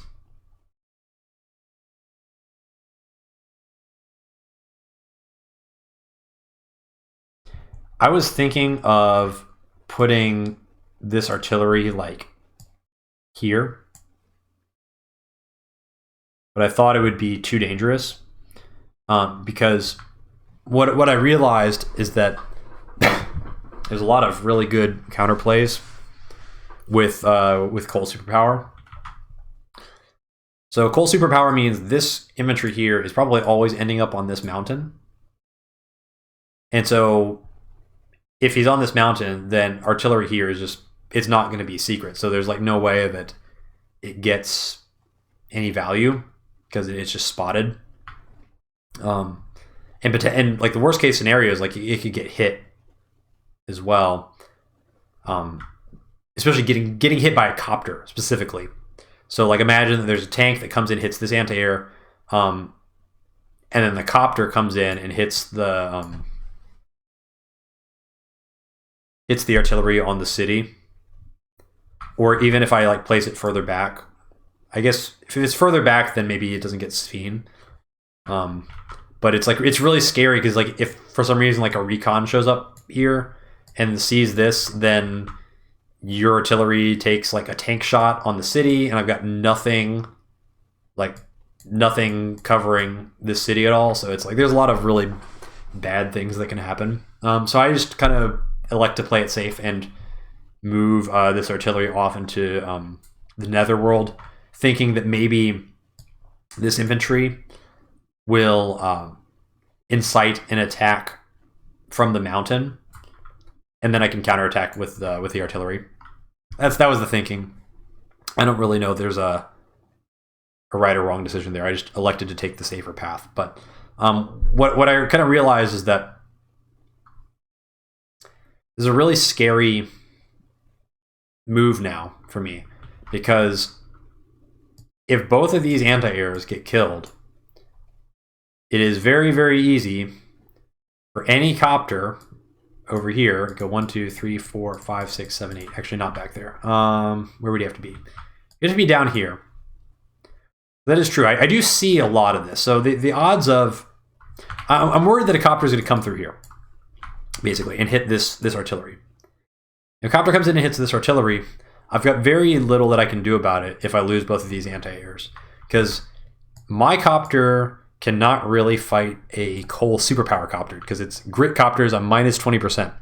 So it's really bad. And if that happens, like my whole deathball here could kind of crumble. So we've just gone for it, and now we need to see how bad we get punished. But this is a really scary moment because certainly we got the unit count lead. We did something that our opponent definitely didn't expect, but we are definitely... This is a risky enough move that it could get absolutely crushed, especially if our opponent has been building a lot of tanks.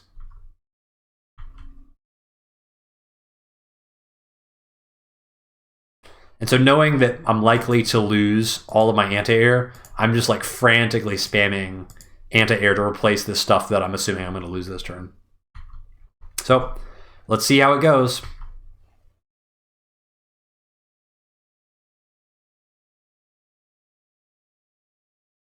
Here we go.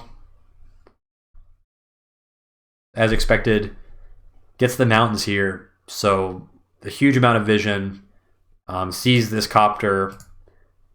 Pretty much no possibility for mistakes from our opponent. It's just purely mechanical, like what do you have in your army?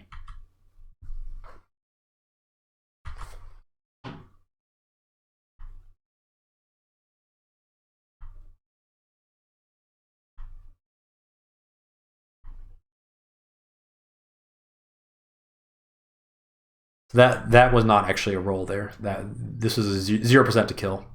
But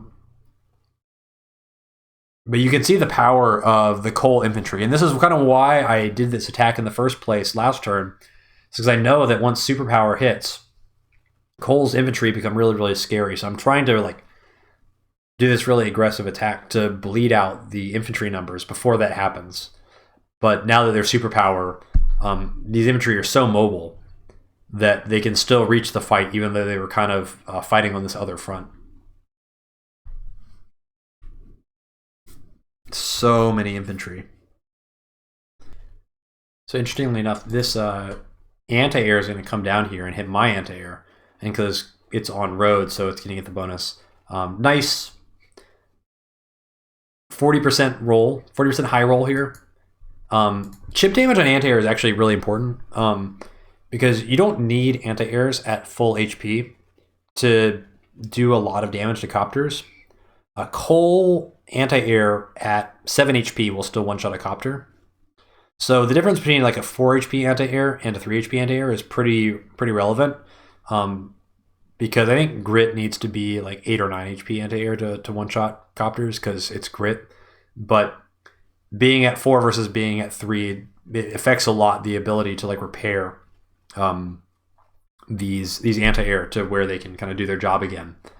And of course we the one theme of this game is that every single 50% roll is going against us. And if we look back, we missed the 40%, the initial infantry roll. We missed the copter on the tank chip roll.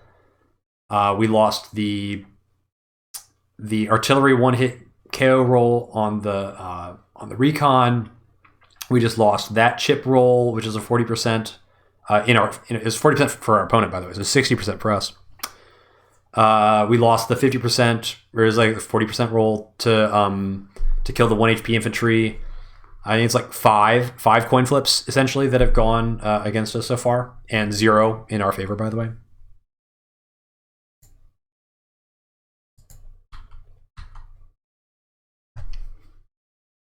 And then we do see one new tank show up here. But this is actually pretty interesting positioning for the tank to show up because this tank, you would think, if this tank had the ability to get to this tile, it would have much rather have gone there because here it's actually, with my CO power, it's not going to one-shot the anti-air, but it would bring it down to like 1.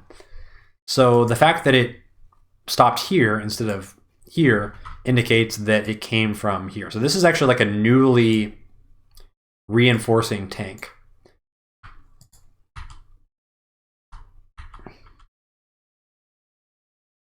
We see something come down.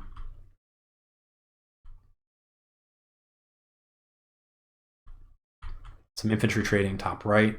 This is, I think this is questionable. This is some questionable decision making. And that's it. I was shocked by this turn.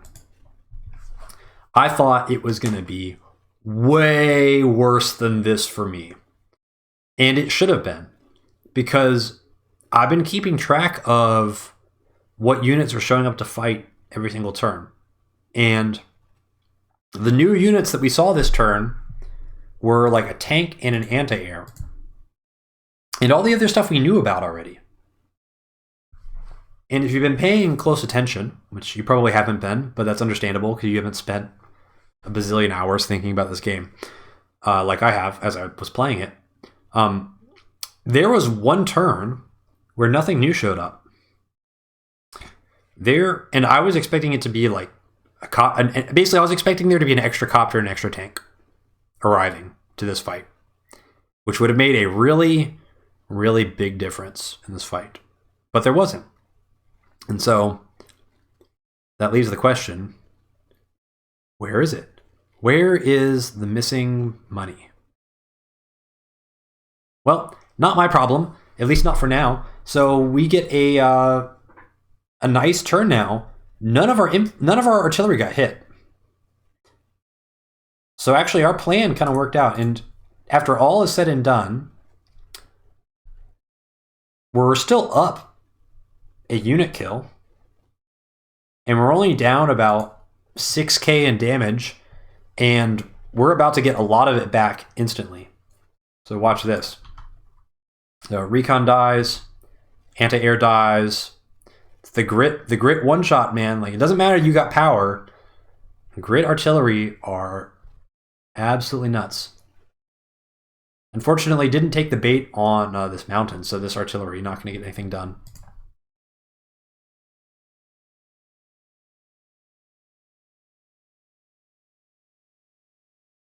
Kind of an awkward engagement there to get that guy off the mountain, especially because it's mountain infantry plus power. But it had to be that way. That was like the easiest way to do it. And we move this guy because we knew that an infantry came down here. So either the 6 HP infantry was here or he was here. I kind of assumed he was in the forest. But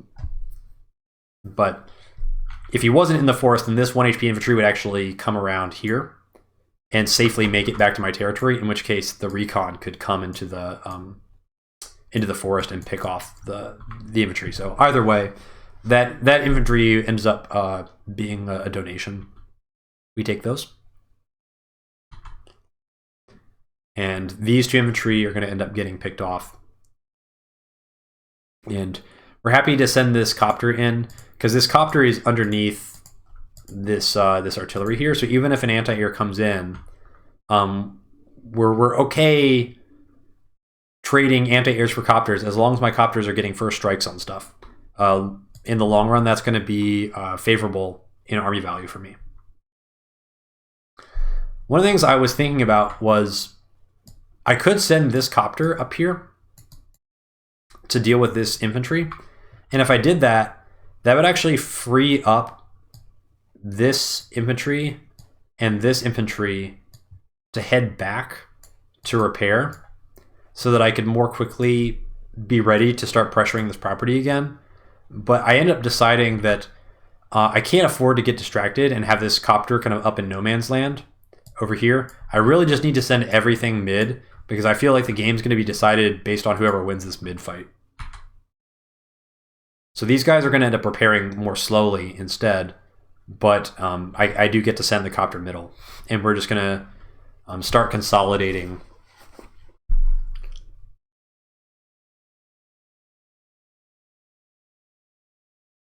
everything middle as much as possible.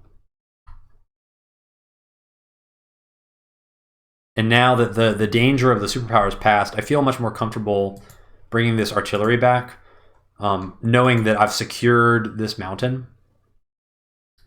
And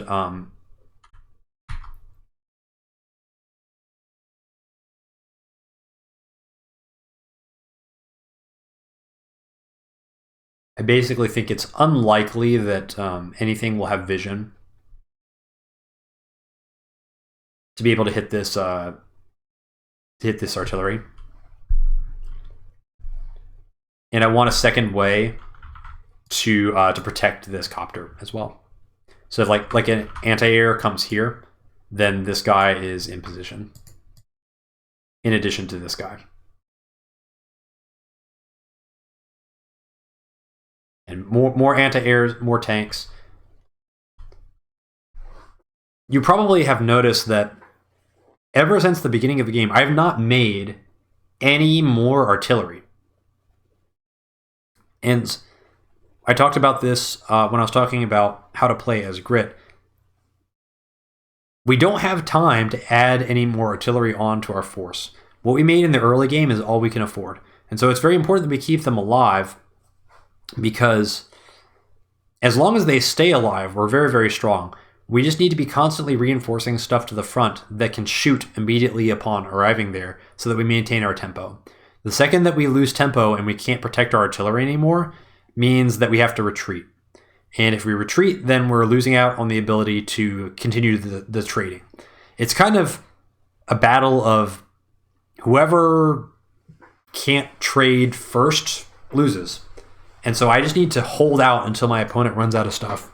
And as long as my artillery is surviving, we're still doing okay. And if we look at now the units killed, we're up 7 kills. So our idea the previous turn of going for that kind of suicidal attack to get a bunch of infantry kills, well, now the counterattack wasn't strong enough to break through to artillery, and giving away a couple infantry kind of carelessly up here, and all of a sudden 7 unit kills is pretty sizable, and we are actually the ones that have been building more copters. So it's not like our opponent is able to compensate for losing more units by spamming out air units, because we've also been spamming out air units.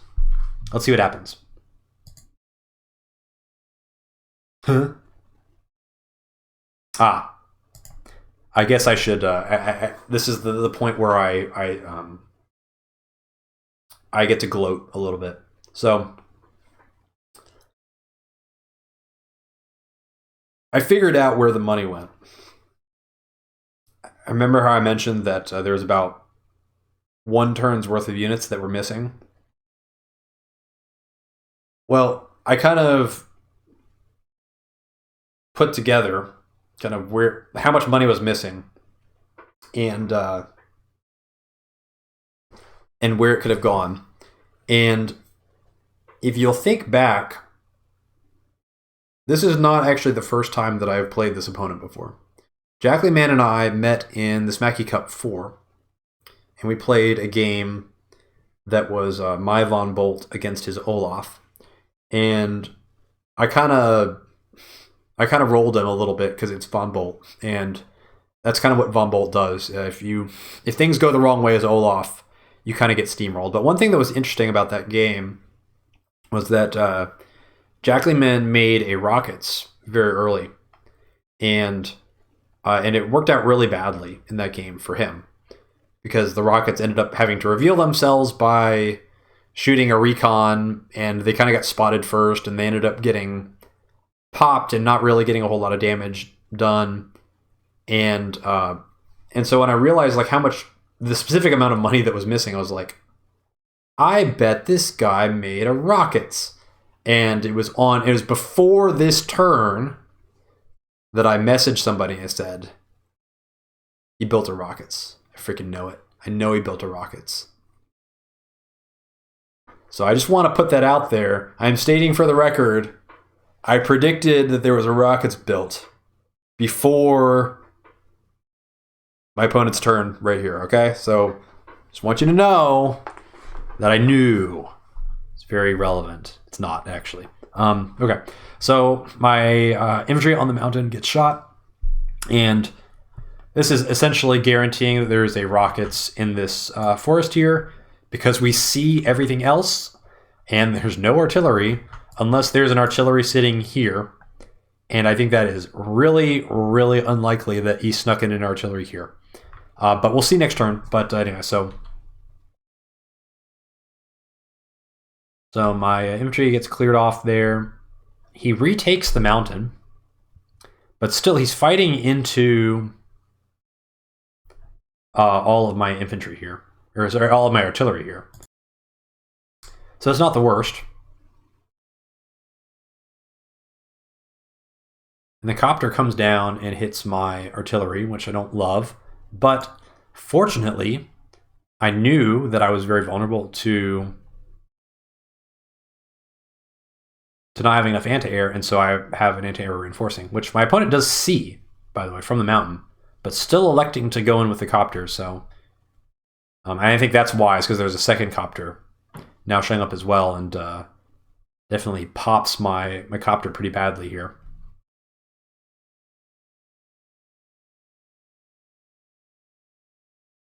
And we see an artillery show up in the top right corner.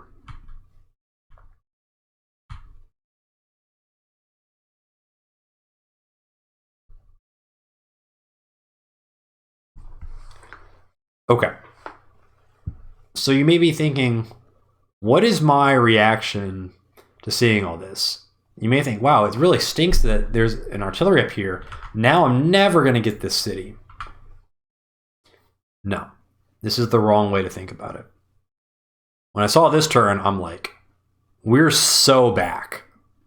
We are so back. This artillery is useless. He's in nowhere land. We're not in any position to take this property. It's so out of position. Look, we can reinforce all these guys to the center in one turn. And this guy is going to need at least 2 turns to actually make it to the fight. So this guy is an artillery that could be a tank, could be a recon, something that could be helping fight over here, that is instead chilling over here and is not going to be doing anything. So I feel very, very good about that. That's a big relief. Additionally, we know that there's almost certainly a rockets here. We're gonna peek this forest, because when I move planered this out, this infantry was just always going here regardless. But we knew this wasn't an artillery. We knew there was rockets here. So now we get this rockets. This rockets is not scary. This rockets is a liability. And the reason the rockets is a liability is because now Cole is playing Grit's game. We're in a ranged war. But Grit does ranged better than Cole could ever do ranged, even with rockets. And these rockets are 15k spent, and they are going to be able to pretty much one-shot a vehicle every turn. Which is fine. That's pretty good. But the reality is that Grit has 6k artillery that also can one-shot a vehicle every turn, pretty much. So these 15k rockets are not especially better than Grit's 6k artillery.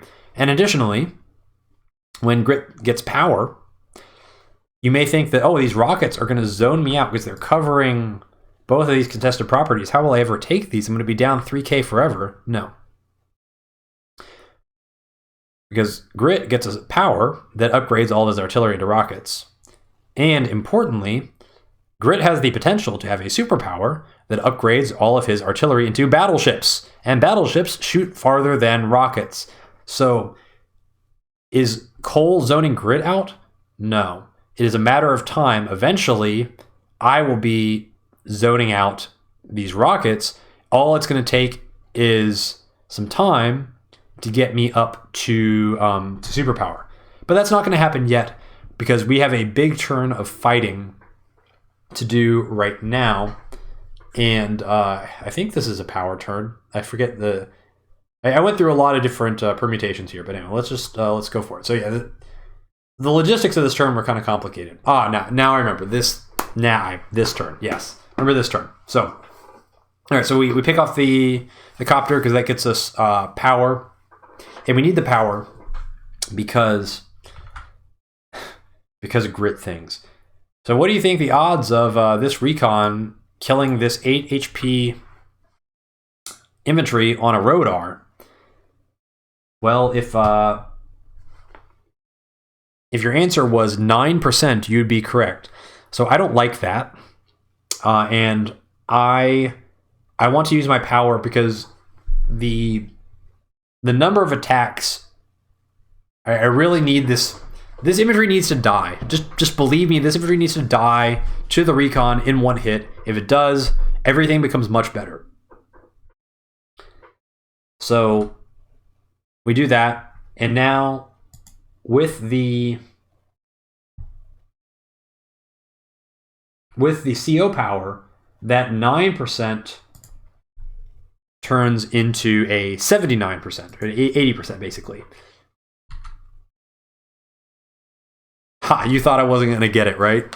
You thought I wasn't going to get it. No, I actually get this one. So the 80% rolls are safe so far. We'll see if that holds true later on. But I do finally get one important KO roll to go my way, even though it was very, very strongly in my favor. But that one's really critical. And now the other thing that I get here is I get another critical roll to... Here we are again. CO powering a recon on a city. 30% chance. And this one is also very important because essentially if I get this one shot, then I get to kill an extra infantry as well. That's how it works out. Just believe me that that one-shotting the recon basically gives me an extra infantry. And again, we're trying to play a unit count game, so every single extra unit that we get is really, really impactful. We're really trying to snowball that unit count in our favor. Yeah. Anyway, so that's really I think the last relevant roll this turn. All the rest of this is kind of auto. That was a pretty crazy attack, though. Like the 5 HP into the 3. I think that was a high roll. I forget. I guess it doesn't really matter because this copter is always going to finish it off. But at least this anti-air takes less damage because of that. But yeah, so if I gotten that one shot, then this 2 HP guy would have died.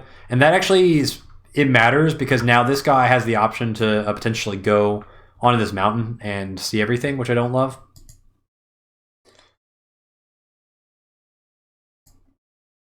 And finally, this guy,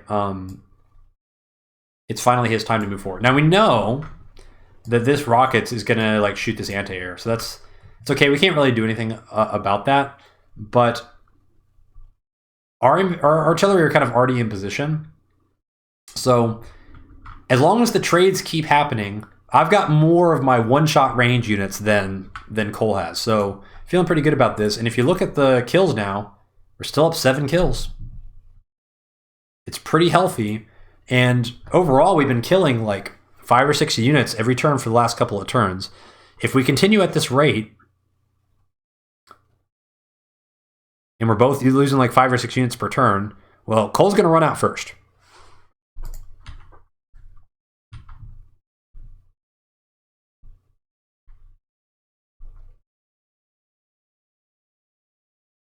And now our play becomes very simple. We see this artillery and we're like, okay, fine. You have an artillery up there. We are never, ever attacking the city. Shift everything mid.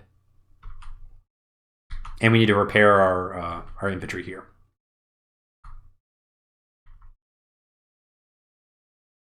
And now we can start to think about, all right, this city's looking pretty vulnerable now.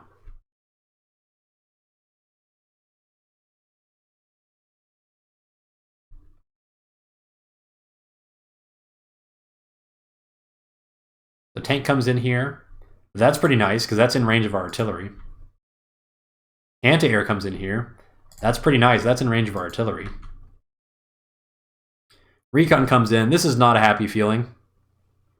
When you commit two vehicles and then the recon comes in and then sees that they both walked right underneath a Grit artillery that you didn't know existed. And this it's kind of funny how it works out, because this artillery has been like that are the artillery that kind of retreated into the trees, and then he went up, and I'm pretty sure that my opponent didn't know that this artillery had ever existed because it had been out of position for so long, and now finally it's like in position in the fight at a really key moment, and now it's gonna I mean, the recon that was on this city is absorbing hits from a tank and an anti-air, and then it's going to end up with me removing a tank or an anti-air for a recon. It's a really good trade for me. And then I've got the extra defense from the power, so this anti-air gets knocked down to 2 from the rockets. So even the coal rockets are not even one-shotting my units.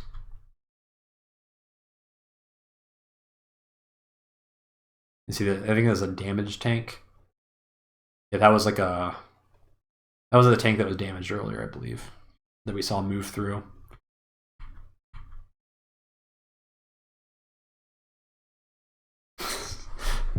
That's such a, like a random route for the 1 HP tank to go into like. This is why the rockets are such a liability, because Cole needs to have enough stuff left over to basically wall this position.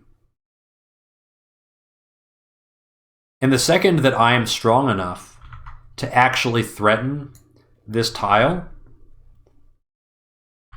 Cole has to retreat the rockets or have the rockets die. And then it's kind of like table tennis, right? Like, I'm shooting my ranged units, and then you're shooting your ranged units, and then I'm shooting my ranged units. Well, whoever shoots last and the opponent can't shoot again, it's going to be a really big swing. And I want to be the one shooting last.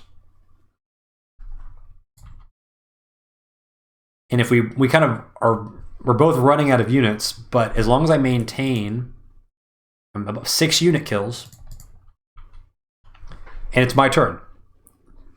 So finally, we've been trading into each other for so long, and again, I've built no artillery over this time because I know the fighting is continuing. I can't afford to add in on any more artillery because the fighting is continuing. And I always need more units arriving that can shoot. But as soon as I win that tempo battle, the artillery, or the rockets have to retreat, and then we're in a really dominant position. So even though, like, you know, this artillery took some damage, this artillery took some damage, I had built enough in the early game to withstand a couple of hits, and now finally I'm starting to win the battles. But in terms of charge, it is almost superpower time. It's going to be superpower for Cole next turn. So let's see what we end up doing here. Oh yes, this turn. This turn. All right.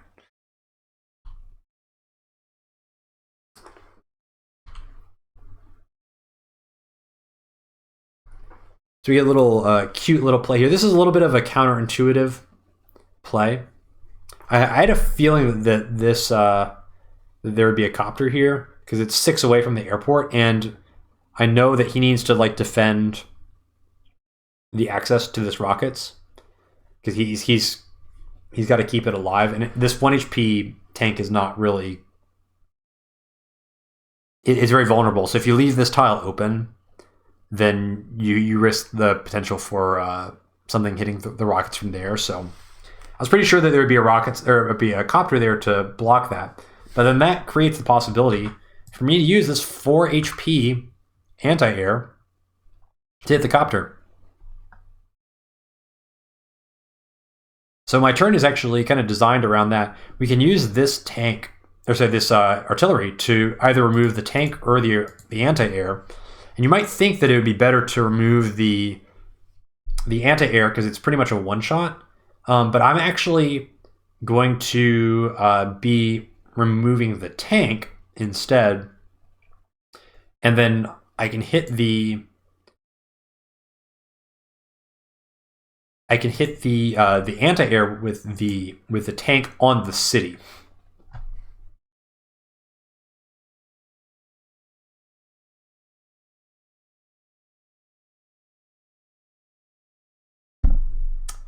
and it begins. So you thought 80% rolls were safe? Nope. We whiff the 80% chip roll to bring the anti-air down to 4. And again, this may seem like it's nitpicking and baseless complaining, but Cole anti-air one-shot copters at 7 HP. At 6 HP, they don't. So if this anti-air goes off and repairs up to 7, it's going to be ready to fight against my copters again. But if it's at 4, I'd have to repair for 2 turns.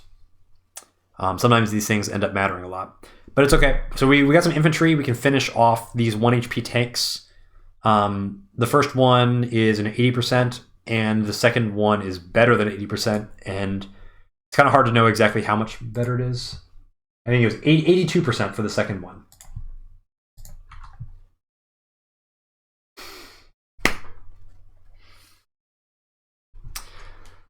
So that's the second 80% roll in a row that we whiff. And this is really frustrating because now I have to commit the 2 HP anti-air to finish off this 1 HP tank, which I didn't want to do. I wanted to send this guy back and just repair, but I can't do that now. So he goes in, finishes off that. Fortunately, I do get the 82% roll on this infantry to clear off that tank. So at least we got 1 out of our 3 80% rolls this turn. And now this anti-air can go into the copter, and this is another coin flip. I don't think I didn't write down the odds of this. It's a coin flip basically to bring the copter down to 5. It's either 6 or 5, basically. Which we whiff again. So it's literally 50%. So 50% has not been kind to us this game. And this turn I was so mad. I was so mad. But it's still a pretty good turn for me overall. We're now up 9 kills. As long as we don't get totally wiped out by this superpower, things are going to feel not too bad. And now we rotate all of our artillery to support this because we're isolating this whatever the word is. Good grief, I've been talking for so long, my brain is starting to melt. The artillery that was up here, by rotating very quickly this way, this is just 6,000 income that can never do anything. And we're threatening this rockets as well. Look at all these units. At the end of this turn, something needs to wall for the rockets. Otherwise, he can't stay there.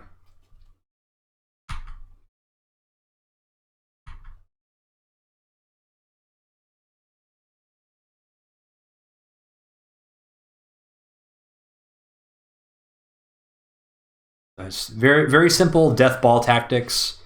We're staying very clumped up, and we've been fighting for so long, we know that eventually somebody's going to have to disengage here, and whoever is forced to disengage is going to be at a pretty extreme disadvantage.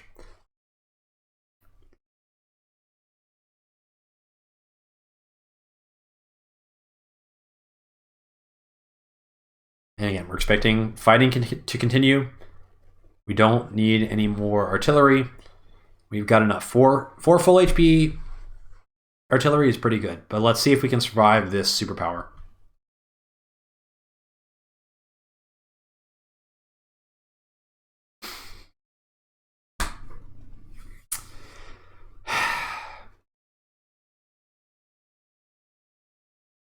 I don't know the exact odds, but I'm pretty sure that was a 10%er.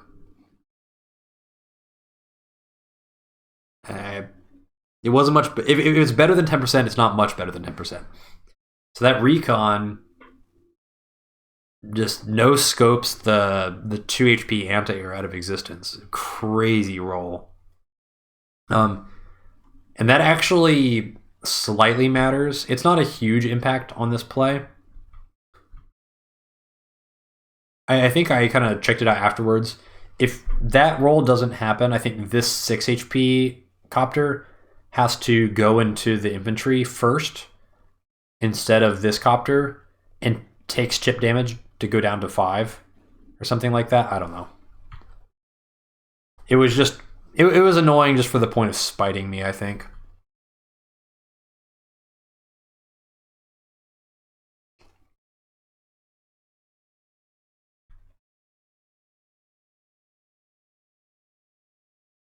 And then unfortunately, there is another anti-air that does show up here.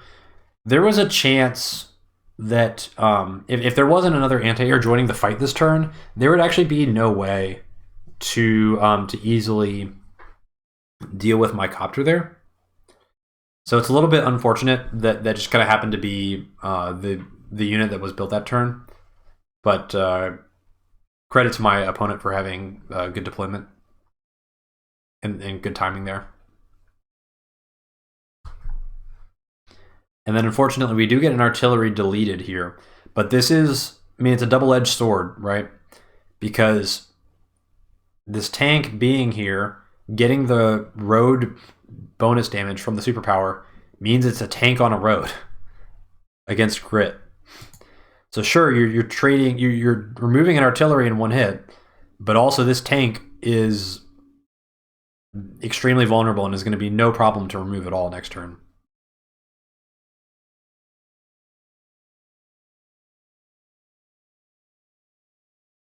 And finally, artillery does make it to the party.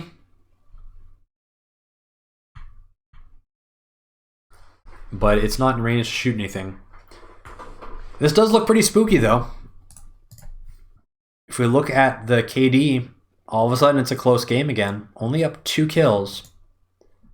And when I saw this move, I was like, man, that could have been so much better. Like, if that anti-air hadn't been there, we would have that copter surviving. And if the copter survives, and there's not really an easy way to break through to take out the artillery that I lost. Am I in trouble? And then I started planning at the turn. I was like, no. Cole's in trouble. Okay. Cole's in big, big trouble. And there's one big reason why. This charge meter. I'm going to get a lot of stuff this turn. Because this anti-air was moved over from this base earlier on. And so I think my opponent expected this anti-air not to exist. Because this anti-air is one move closer than it ought to be. If it was built from this base, the anti-air ought to be here. And if the anti-air is here, then it can't reach either of these copters. It's one move away. But this anti-air is coming from over here. And so actually this anti-air is just in range of these guys. And that's going to make a big, big difference.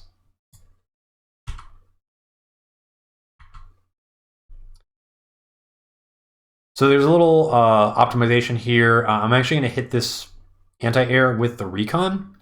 I'm going to be able to clear this anti-air basically no matter what. But I get about a 40% roll to kill it with the recon here. And if I do, I get 1 extra infantry attack later on this turn. It doesn't actually end up in extra units killed, but it results, like it changes the positioning a little bit if I get it. And I actually do. So this is the first roll I think I've gotten that was sub 50% the entire game. But it's not super impactful, but I'm just pointing it out. So we get to delete a bunch of units.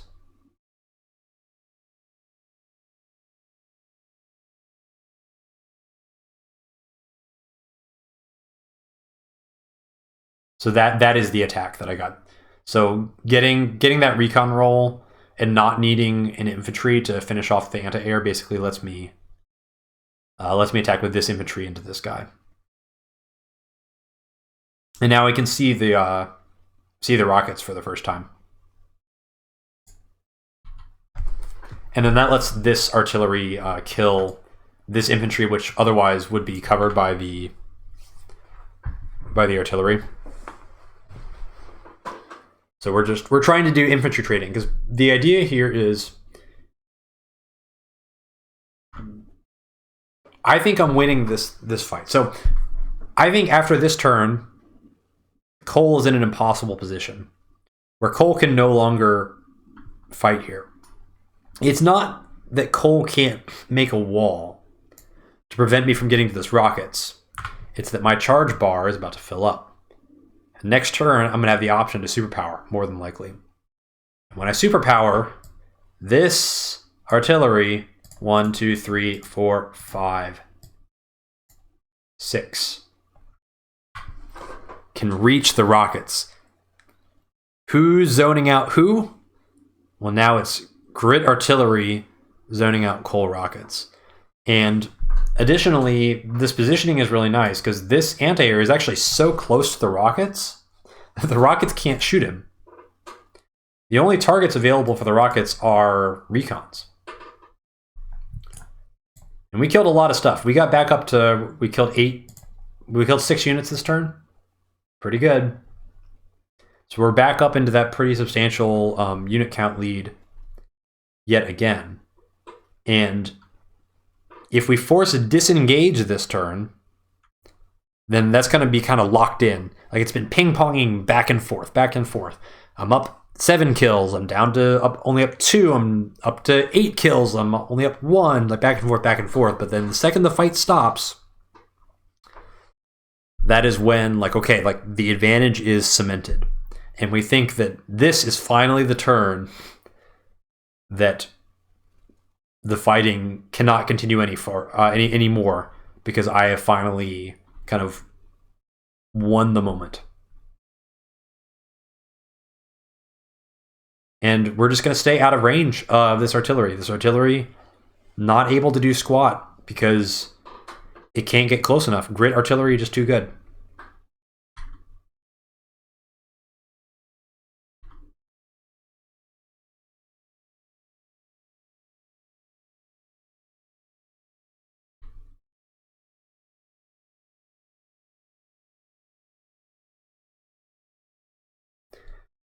Trying to remember why I did that. I think I didn't need the vision anymore.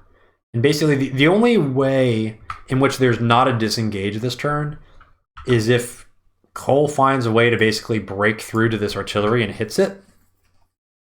And so I'm playing it safe with these infantry just to prevent that from happening. But really what we have our eyes on is this property here. We've kind of been slowly dragging the fight in this direction the whole time. And it's a little bit subtle, but we've been slowly removing all of the weak side infantry of Cole. And actually, we know, just by kind of counting stuff, there's only 2 infantry left on this entire side. One's on the mountain, and then there's one here. Look at all of our infantry in this area. All we need to do is just 1 or 2 turns to get all this stuff in position, and we can force some really devastating trades. We just like shift all these artillery over just a smidge, and we're in position to threaten this. And potentially we can even threaten this city as well. It kind of depends on what happens next turn. But we can't really threaten this middle city until the rockets leave.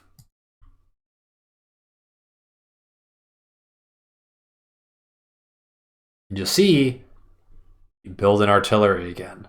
The reason we build an artillery again is because we've got a plan for the next couple of turns.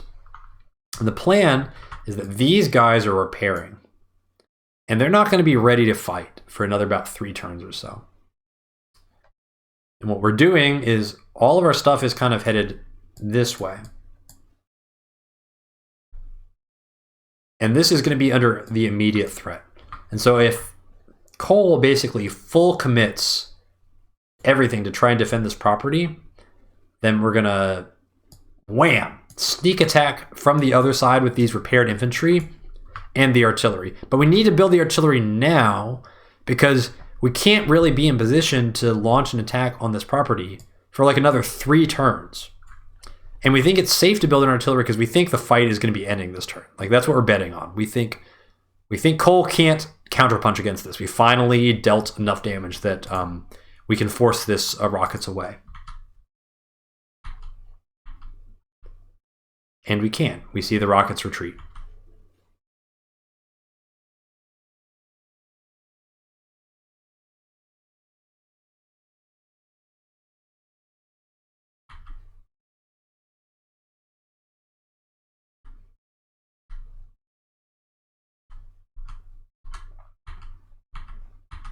So finally, this is the disengage turn.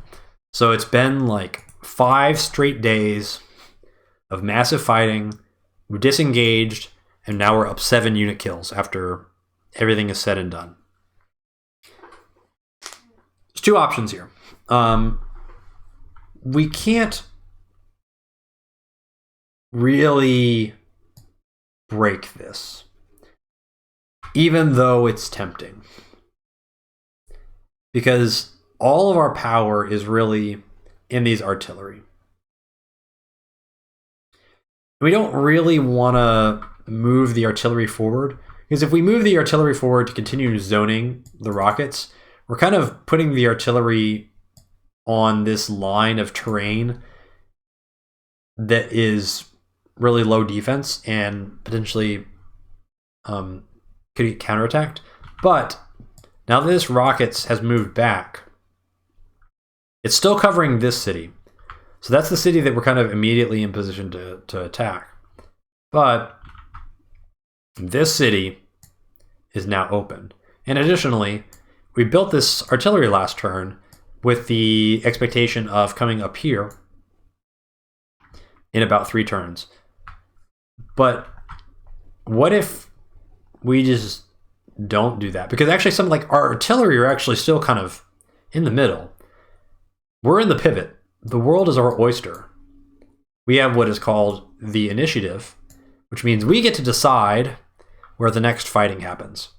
And moving to the left is kind of unpleasant because we have to deal with this rockets and artillery kind of owning this area here. But this area is wide open, and we can get there first.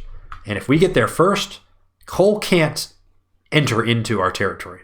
It's our territory. Good old front shift. We want to take out this infantry. It seems very wasteful to spend a copter for this, but as long as if it gets taken out by an anti-air, that's fine. Then we're kind of trading an anti-air for a copter, and it's still, in terms of unit count, it's an infantry and an anti-air for a copter, so it's 2 for 1. So even though like it looks bad in terms of army value, in terms of unit count, which is pretty much all we care about at this point, it's actually positive. And then that lets us wall. And we can see now by removing that infantry, we got all this vision. We know that there's no other infantry that are in range to get on top of this mountain, which means we're going to be able to move all of our artillery and reposition them however we want. And Cole's not going to really be able to see anything. So 1 property at a time. We've been down 3K for a whole bunch of turns. Now is our time to finally flex our muscle and start to convert on this unit count lead that we've been building. Again, we've been in the hole kind of on the army value front the whole time, but it's not all about army value. It's not all about this properties that you have on day 18. We are playing a unit count game. And we're just lining up on this diagonal here. And what are you going to do? You can't move forward because you always have the possibility of me popping superpower and turning all these artillery into battleships. Not fun to deal with. So now we disengage and we're converting. Converting this positional advantage into objectives. Does mean that we have to kind of retreat from this side for now, though. But that's okay. Because now it's very awkward for our opponent to, like, how do you shift from here to defend this with an artillery here, with a grit artillery here, and COP up? That is a very, very difficult thing to ask. And so positionally, this is very favorable for us.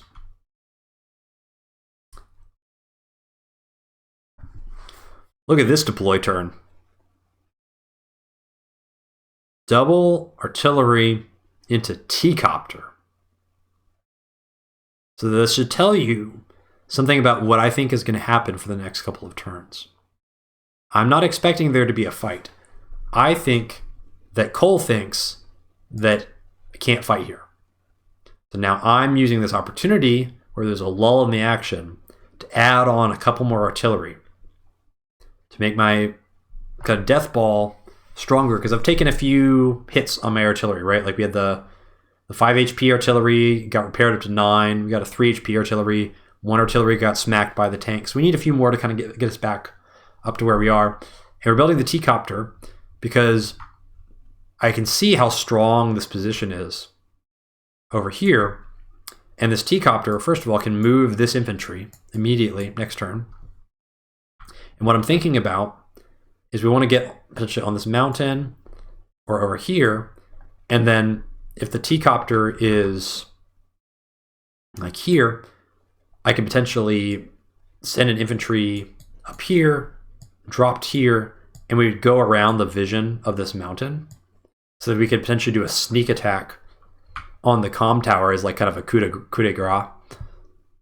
There's lots of options for this T-copter, and we'll kind of see how it ends up playing out. But even at the very worst, it is a unit that can be in the wall that will eat an attack that is not an artillery. The copter gets traded out. That stupid 7 HP anti-air from the 80% roll that I whiffed now one-shots my copter. If I'd gotten the 80% roll, it would have left the copter alive at 1 HP, and then something else would have to have come and finish it off.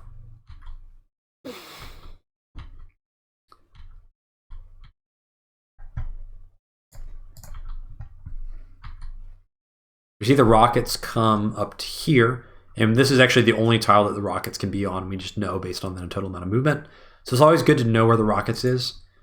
Again, ranged units, when you see where they go, now it's kind of the flipped version of what we were talking about earlier, where if the person with the recon sees where Grit's artillery goes, then Grit's artillery are way less powerful.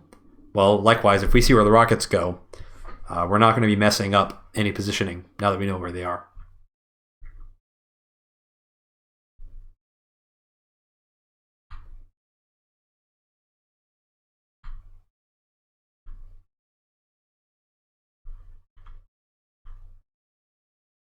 So Cole, correctly understanding that this is super, super vulnerable, now begins shifting in this direction.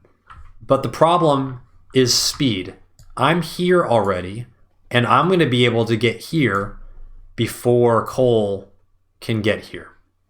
And so by the time I get here, if Cole wants to contest this, Cole's going to have to come into the Grit artillery ball. And that's not going to be fun.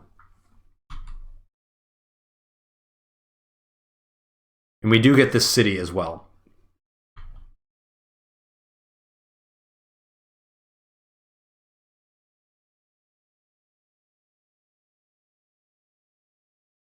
One downside of this front shift is that we do have like all these all these infantry rather.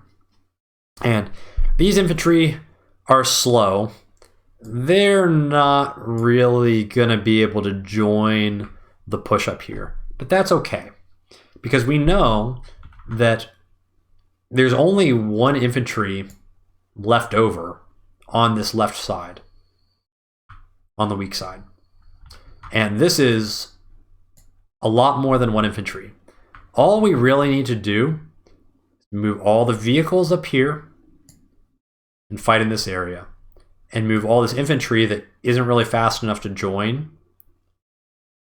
We move them over here and contest this. And just by sheer amount of numbers, we are going to be exploiting our unit count lead of 8 units and just fling bodies at this city until Cole can't trade anymore.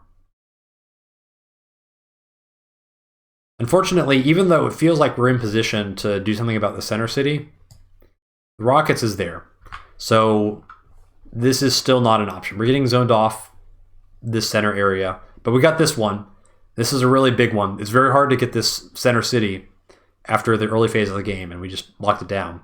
And now we're going for this.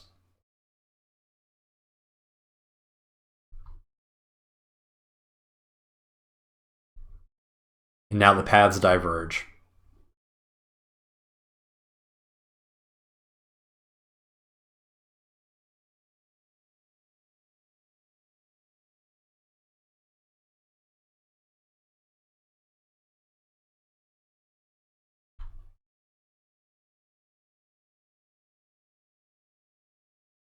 So a couple notes about this turn that you'll want to be aware of. This is not a huge commitment to this city. This is not much of a wall, right? All it takes is 1 tank anywhere over here, one-shots the recon, infantry comes in, interrupts the capture. We are deliberately not full committing to this city this turn. And the reason is these guys need to catch up. We're trying to control the tempo so that the fight starts next turn when our artillery are all there, and not this turn. In this turn, we give our opponent an easy way to interrupt the city so that he doesn't have to commit too much. And it's still a favorable trade, right? Because we're trading a tank for a recon. Well, that's great. And infantry for death. So like it's still serving our goals, but we don't need to have the big fight this turn. And we know where our opponent has vision. We know where the recons are. And this is kind of an impossible situation for Cole now, because Cole doesn't know how much artillery I've sent this way and how much artillery I've sent this way. This recon is going to see the infantry come this direction. So we're kind of telegraphing what's happening, but it's okay. Like, this is not about subterfuge anymore. This is about sheer numbers. But Cole has to figure out, how do I divide my forces in a way such that I can at least win one of these fights that are going to happen in the next couple of turns.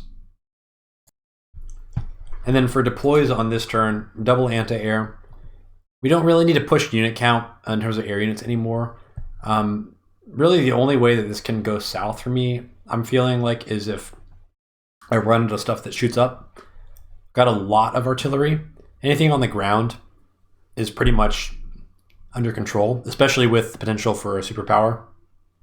I don't think I can lose any battles on the ground, but I just need to make sure they don't get overrun by copters. And we need to build units that shoot when they move and be ready for the fight that's going to happen in another turn or two as we attempt to convert our dominance on the map into actual properties.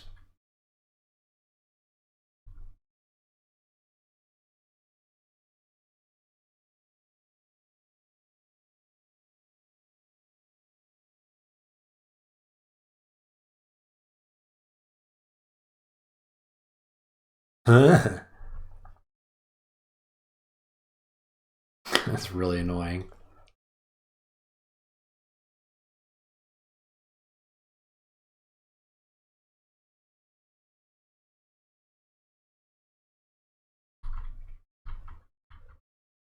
Okay, well, I'm really annoyed that this guy got picked off. I knew that there had to be a tank over here because there was an 8 HP tank over here that disappeared. And so I kind of assumed that he went over here. I was not expecting him to just commit him. And then I knew that there was a recon over here in these woods as well because I had been tracking where it went. And then this is the last infantry. So it's okay. We have ways to deal with this. But we did get the trade that we wanted here. And now we are ready to fight. Because the artillery are going to be showing up to the battle. And it's time to make some fireworks happen.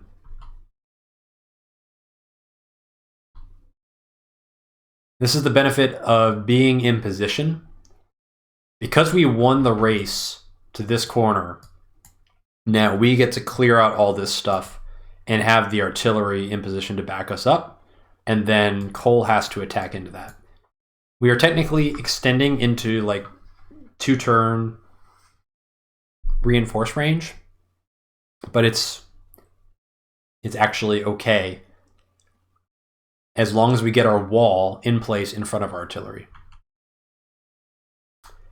Nice that we whiff another 80% roll here, but this one doesn't actually matter because we were always going to be moving this infantry to this tile anyway, so the infantry finishes it off.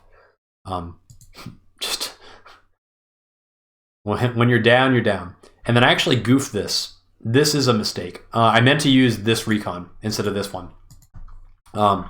Because we see this guy up here, and so what I was supposed to do is this guy was supposed to go here, and then and this guy was supposed to go here and hit him, and then I think this copter was supposed to go around here and finish off this infantry. But I just was careless and I clicked the wrong recon. I think we've probably all been there, right? Anyway, so I get to see kind of what the positioning is here, and I'm like, well, I need to do something with this recon now. And I see an opportunity.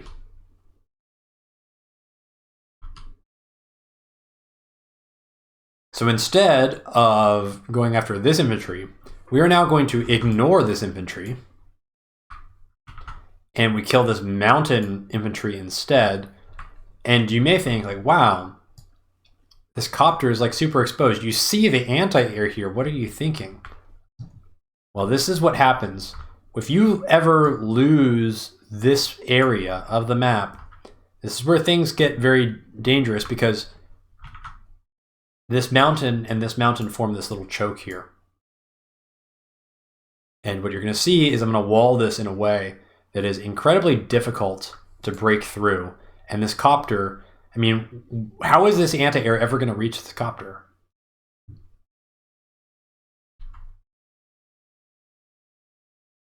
If the anti-air is going to reach the copter, it's got to kill this recon, which is on a city, and it's got to kill this anti-air, which is on a silo. There's no way that you can get around this way because there's 3 forests here, and this mountain is in the way. So this copter is actually super safe.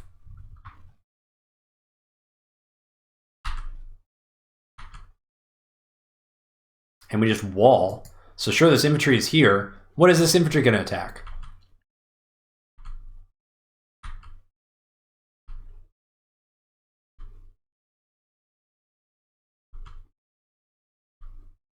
And likewise, we just make sure that there's nothing in here. This infantry needs to die. We know this is the last infantry available on the weak side. I don't care that we are sending an anti-air next to a tank. It's in a forest, it's got some defense, and we've got artillery. Build the wall.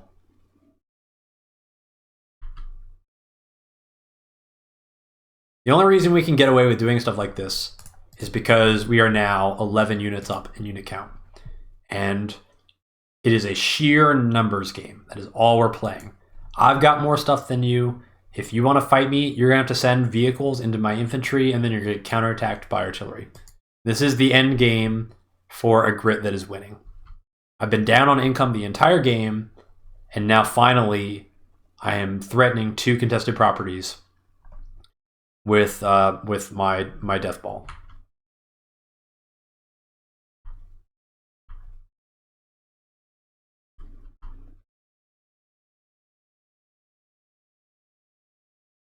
The tank come in, hits an infantry. That's not bad. Recon comes in, hits an infantry. That's not bad. Copter comes in, hits the artillery, but we built things that shoot up. No problem. We were ready. Anti-air gets smacked here. Recon disappears.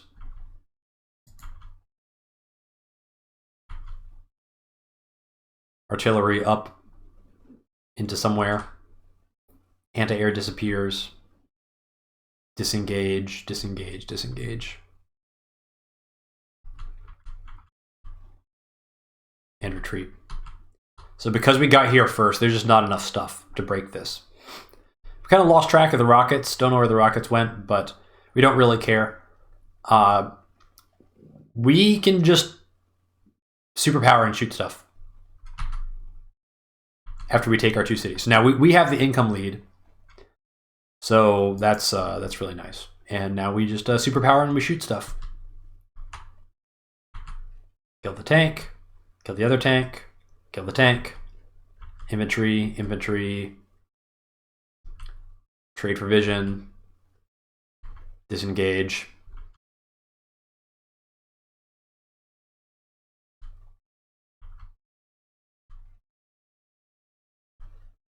And we're ready to receive a superpower. And we're up 16 units now.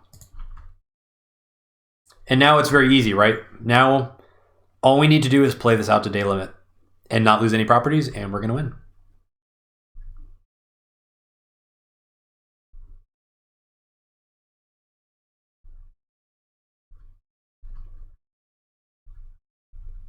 And that is the end.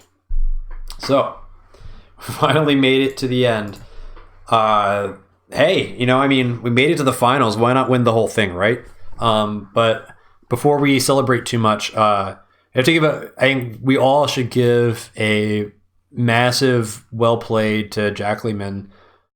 What an incredible run throughout this tournament. The sheer quality of players that he was able to get through to make it to the finals is incredibly impressive, and kind of got CO pick crushed again. I had the pick advantage in Smacky Cup 4. I definitely had the pick advantage in this game. Was not looking forward to playing a stally kind of tactical game against a player of this caliber, and so I kind of ducked it by doing going for the novelty game, and it worked out really well for me. But I thought he played extremely well this game, and I mean I hate to say it, but he had a very good chance of winning this game until he made the rockets. And like maybe we just have differing opinions on how good rockets are, but I think the way things played out, in my mind, the rockets 100% cost him the game because they just sucked up so much tempo. And if we look back now, you can kind of see more clearly what happened. So you see on day 10, the rockets get built, which is really early for rockets. And then they get built from the weak side. So I think his plan was always to stick the rockets in here to kind of lock both of these center positions. But actually, a rocket's made from this base can actually get to this forest in 2 moves. As you see, this is the turn when I did my crazy, pretty ill-conceived attack and just kind of yeeted everything middle. And this rockets is 1 turn away from arriving where it needs to be. And if it had been built from the strong side, it would have been here. Rockets here would be really useful in the counterattack because it would just delete this anti-air for free. Would have been a huge difference. So, I mean, I think in many ways I got really, really lucky. And to be fair, I think that this play to go after this city was very unrealistic and unlikely to work. And had I not messed up this comm tower capture thing and had the infantry where he should have been, I think going for this play would have ended up being too risky to actually attempt. Because if you don't know that the anti-air and the tank are here instead of like here, you can't move the copter that aggressively to wall. And you can't do stuff with like this recon being there. It's too risky to go for something like that. I mean, it's hard to examine like the alternate worlds of what could have happened, but I really got myself into an unnecessary hole by that one mistake. And I mean, credit to my opponent, like that one mistake that I made got punished like out the wazoo. It's in most games, a mistake that small just ends up becoming totally irrelevant. But in this game, it costs me a really critical contested property that I built my entire opener around securing. But I mean, still, as a result of that, like I was able to do enough damage here in the counterattack that my artillery ball kind of became safe enough from counterattacks for a while, because there's like a gap between capturing this property and then the proceeds kind of arriving at the front line. Like there's a couple of turns where I was able to kind of do something with that gap, and ultimately I attacked at the absolute perfect time to avoid this rockets from wrecking my world. So yeah, I think we've seen kind of all we need to see here. This is definitely a long one. I don't know. I think I'm gonna be too lazy to break this into two parts, so it might just be dumped as like a 4-hour video on YouTube. So enjoy that. If you're here, thank you for watching. I know it's been a long break since my previous video, but hopefully this is long enough to make it worth the wait. And this is the end of the Smacky Cup 3, so back to Smacky Cup 5. We will be going. I've got a match coming up in that very soon against Advanced Noob. We'll see how I do in that. I'm gonna be totally honest. Like I am really kind of flagging in the motivation department right now. Especially like this game kind of took a lot out of me, and now I feel like, okay, well, I got two trophies. Like that's pretty sick. So I don't know. We'll see if I get through the next round. I might kind of be able to lock in again. But I kind of wanted to like go back and do some ladder. And so I wouldn't hate it if I crashed out of the tournament and just had like some free time for a little bit to mix in some ladder games with the new rotation. So we'll see how it plays out. But anyway, yeah, what a run! I can't believe like I started making these videos after like my first round game in the Smacky Cup 3. That was like a year and a half ago. Never in my wildest dreams would I think that I would actually go on to win the whole thing. So, and with Grit after what happened in Smacky Cup 2. So what a crazy ending. Thanks everybody for watching. We'll see you in the next one, and I hope you had a good time with me today.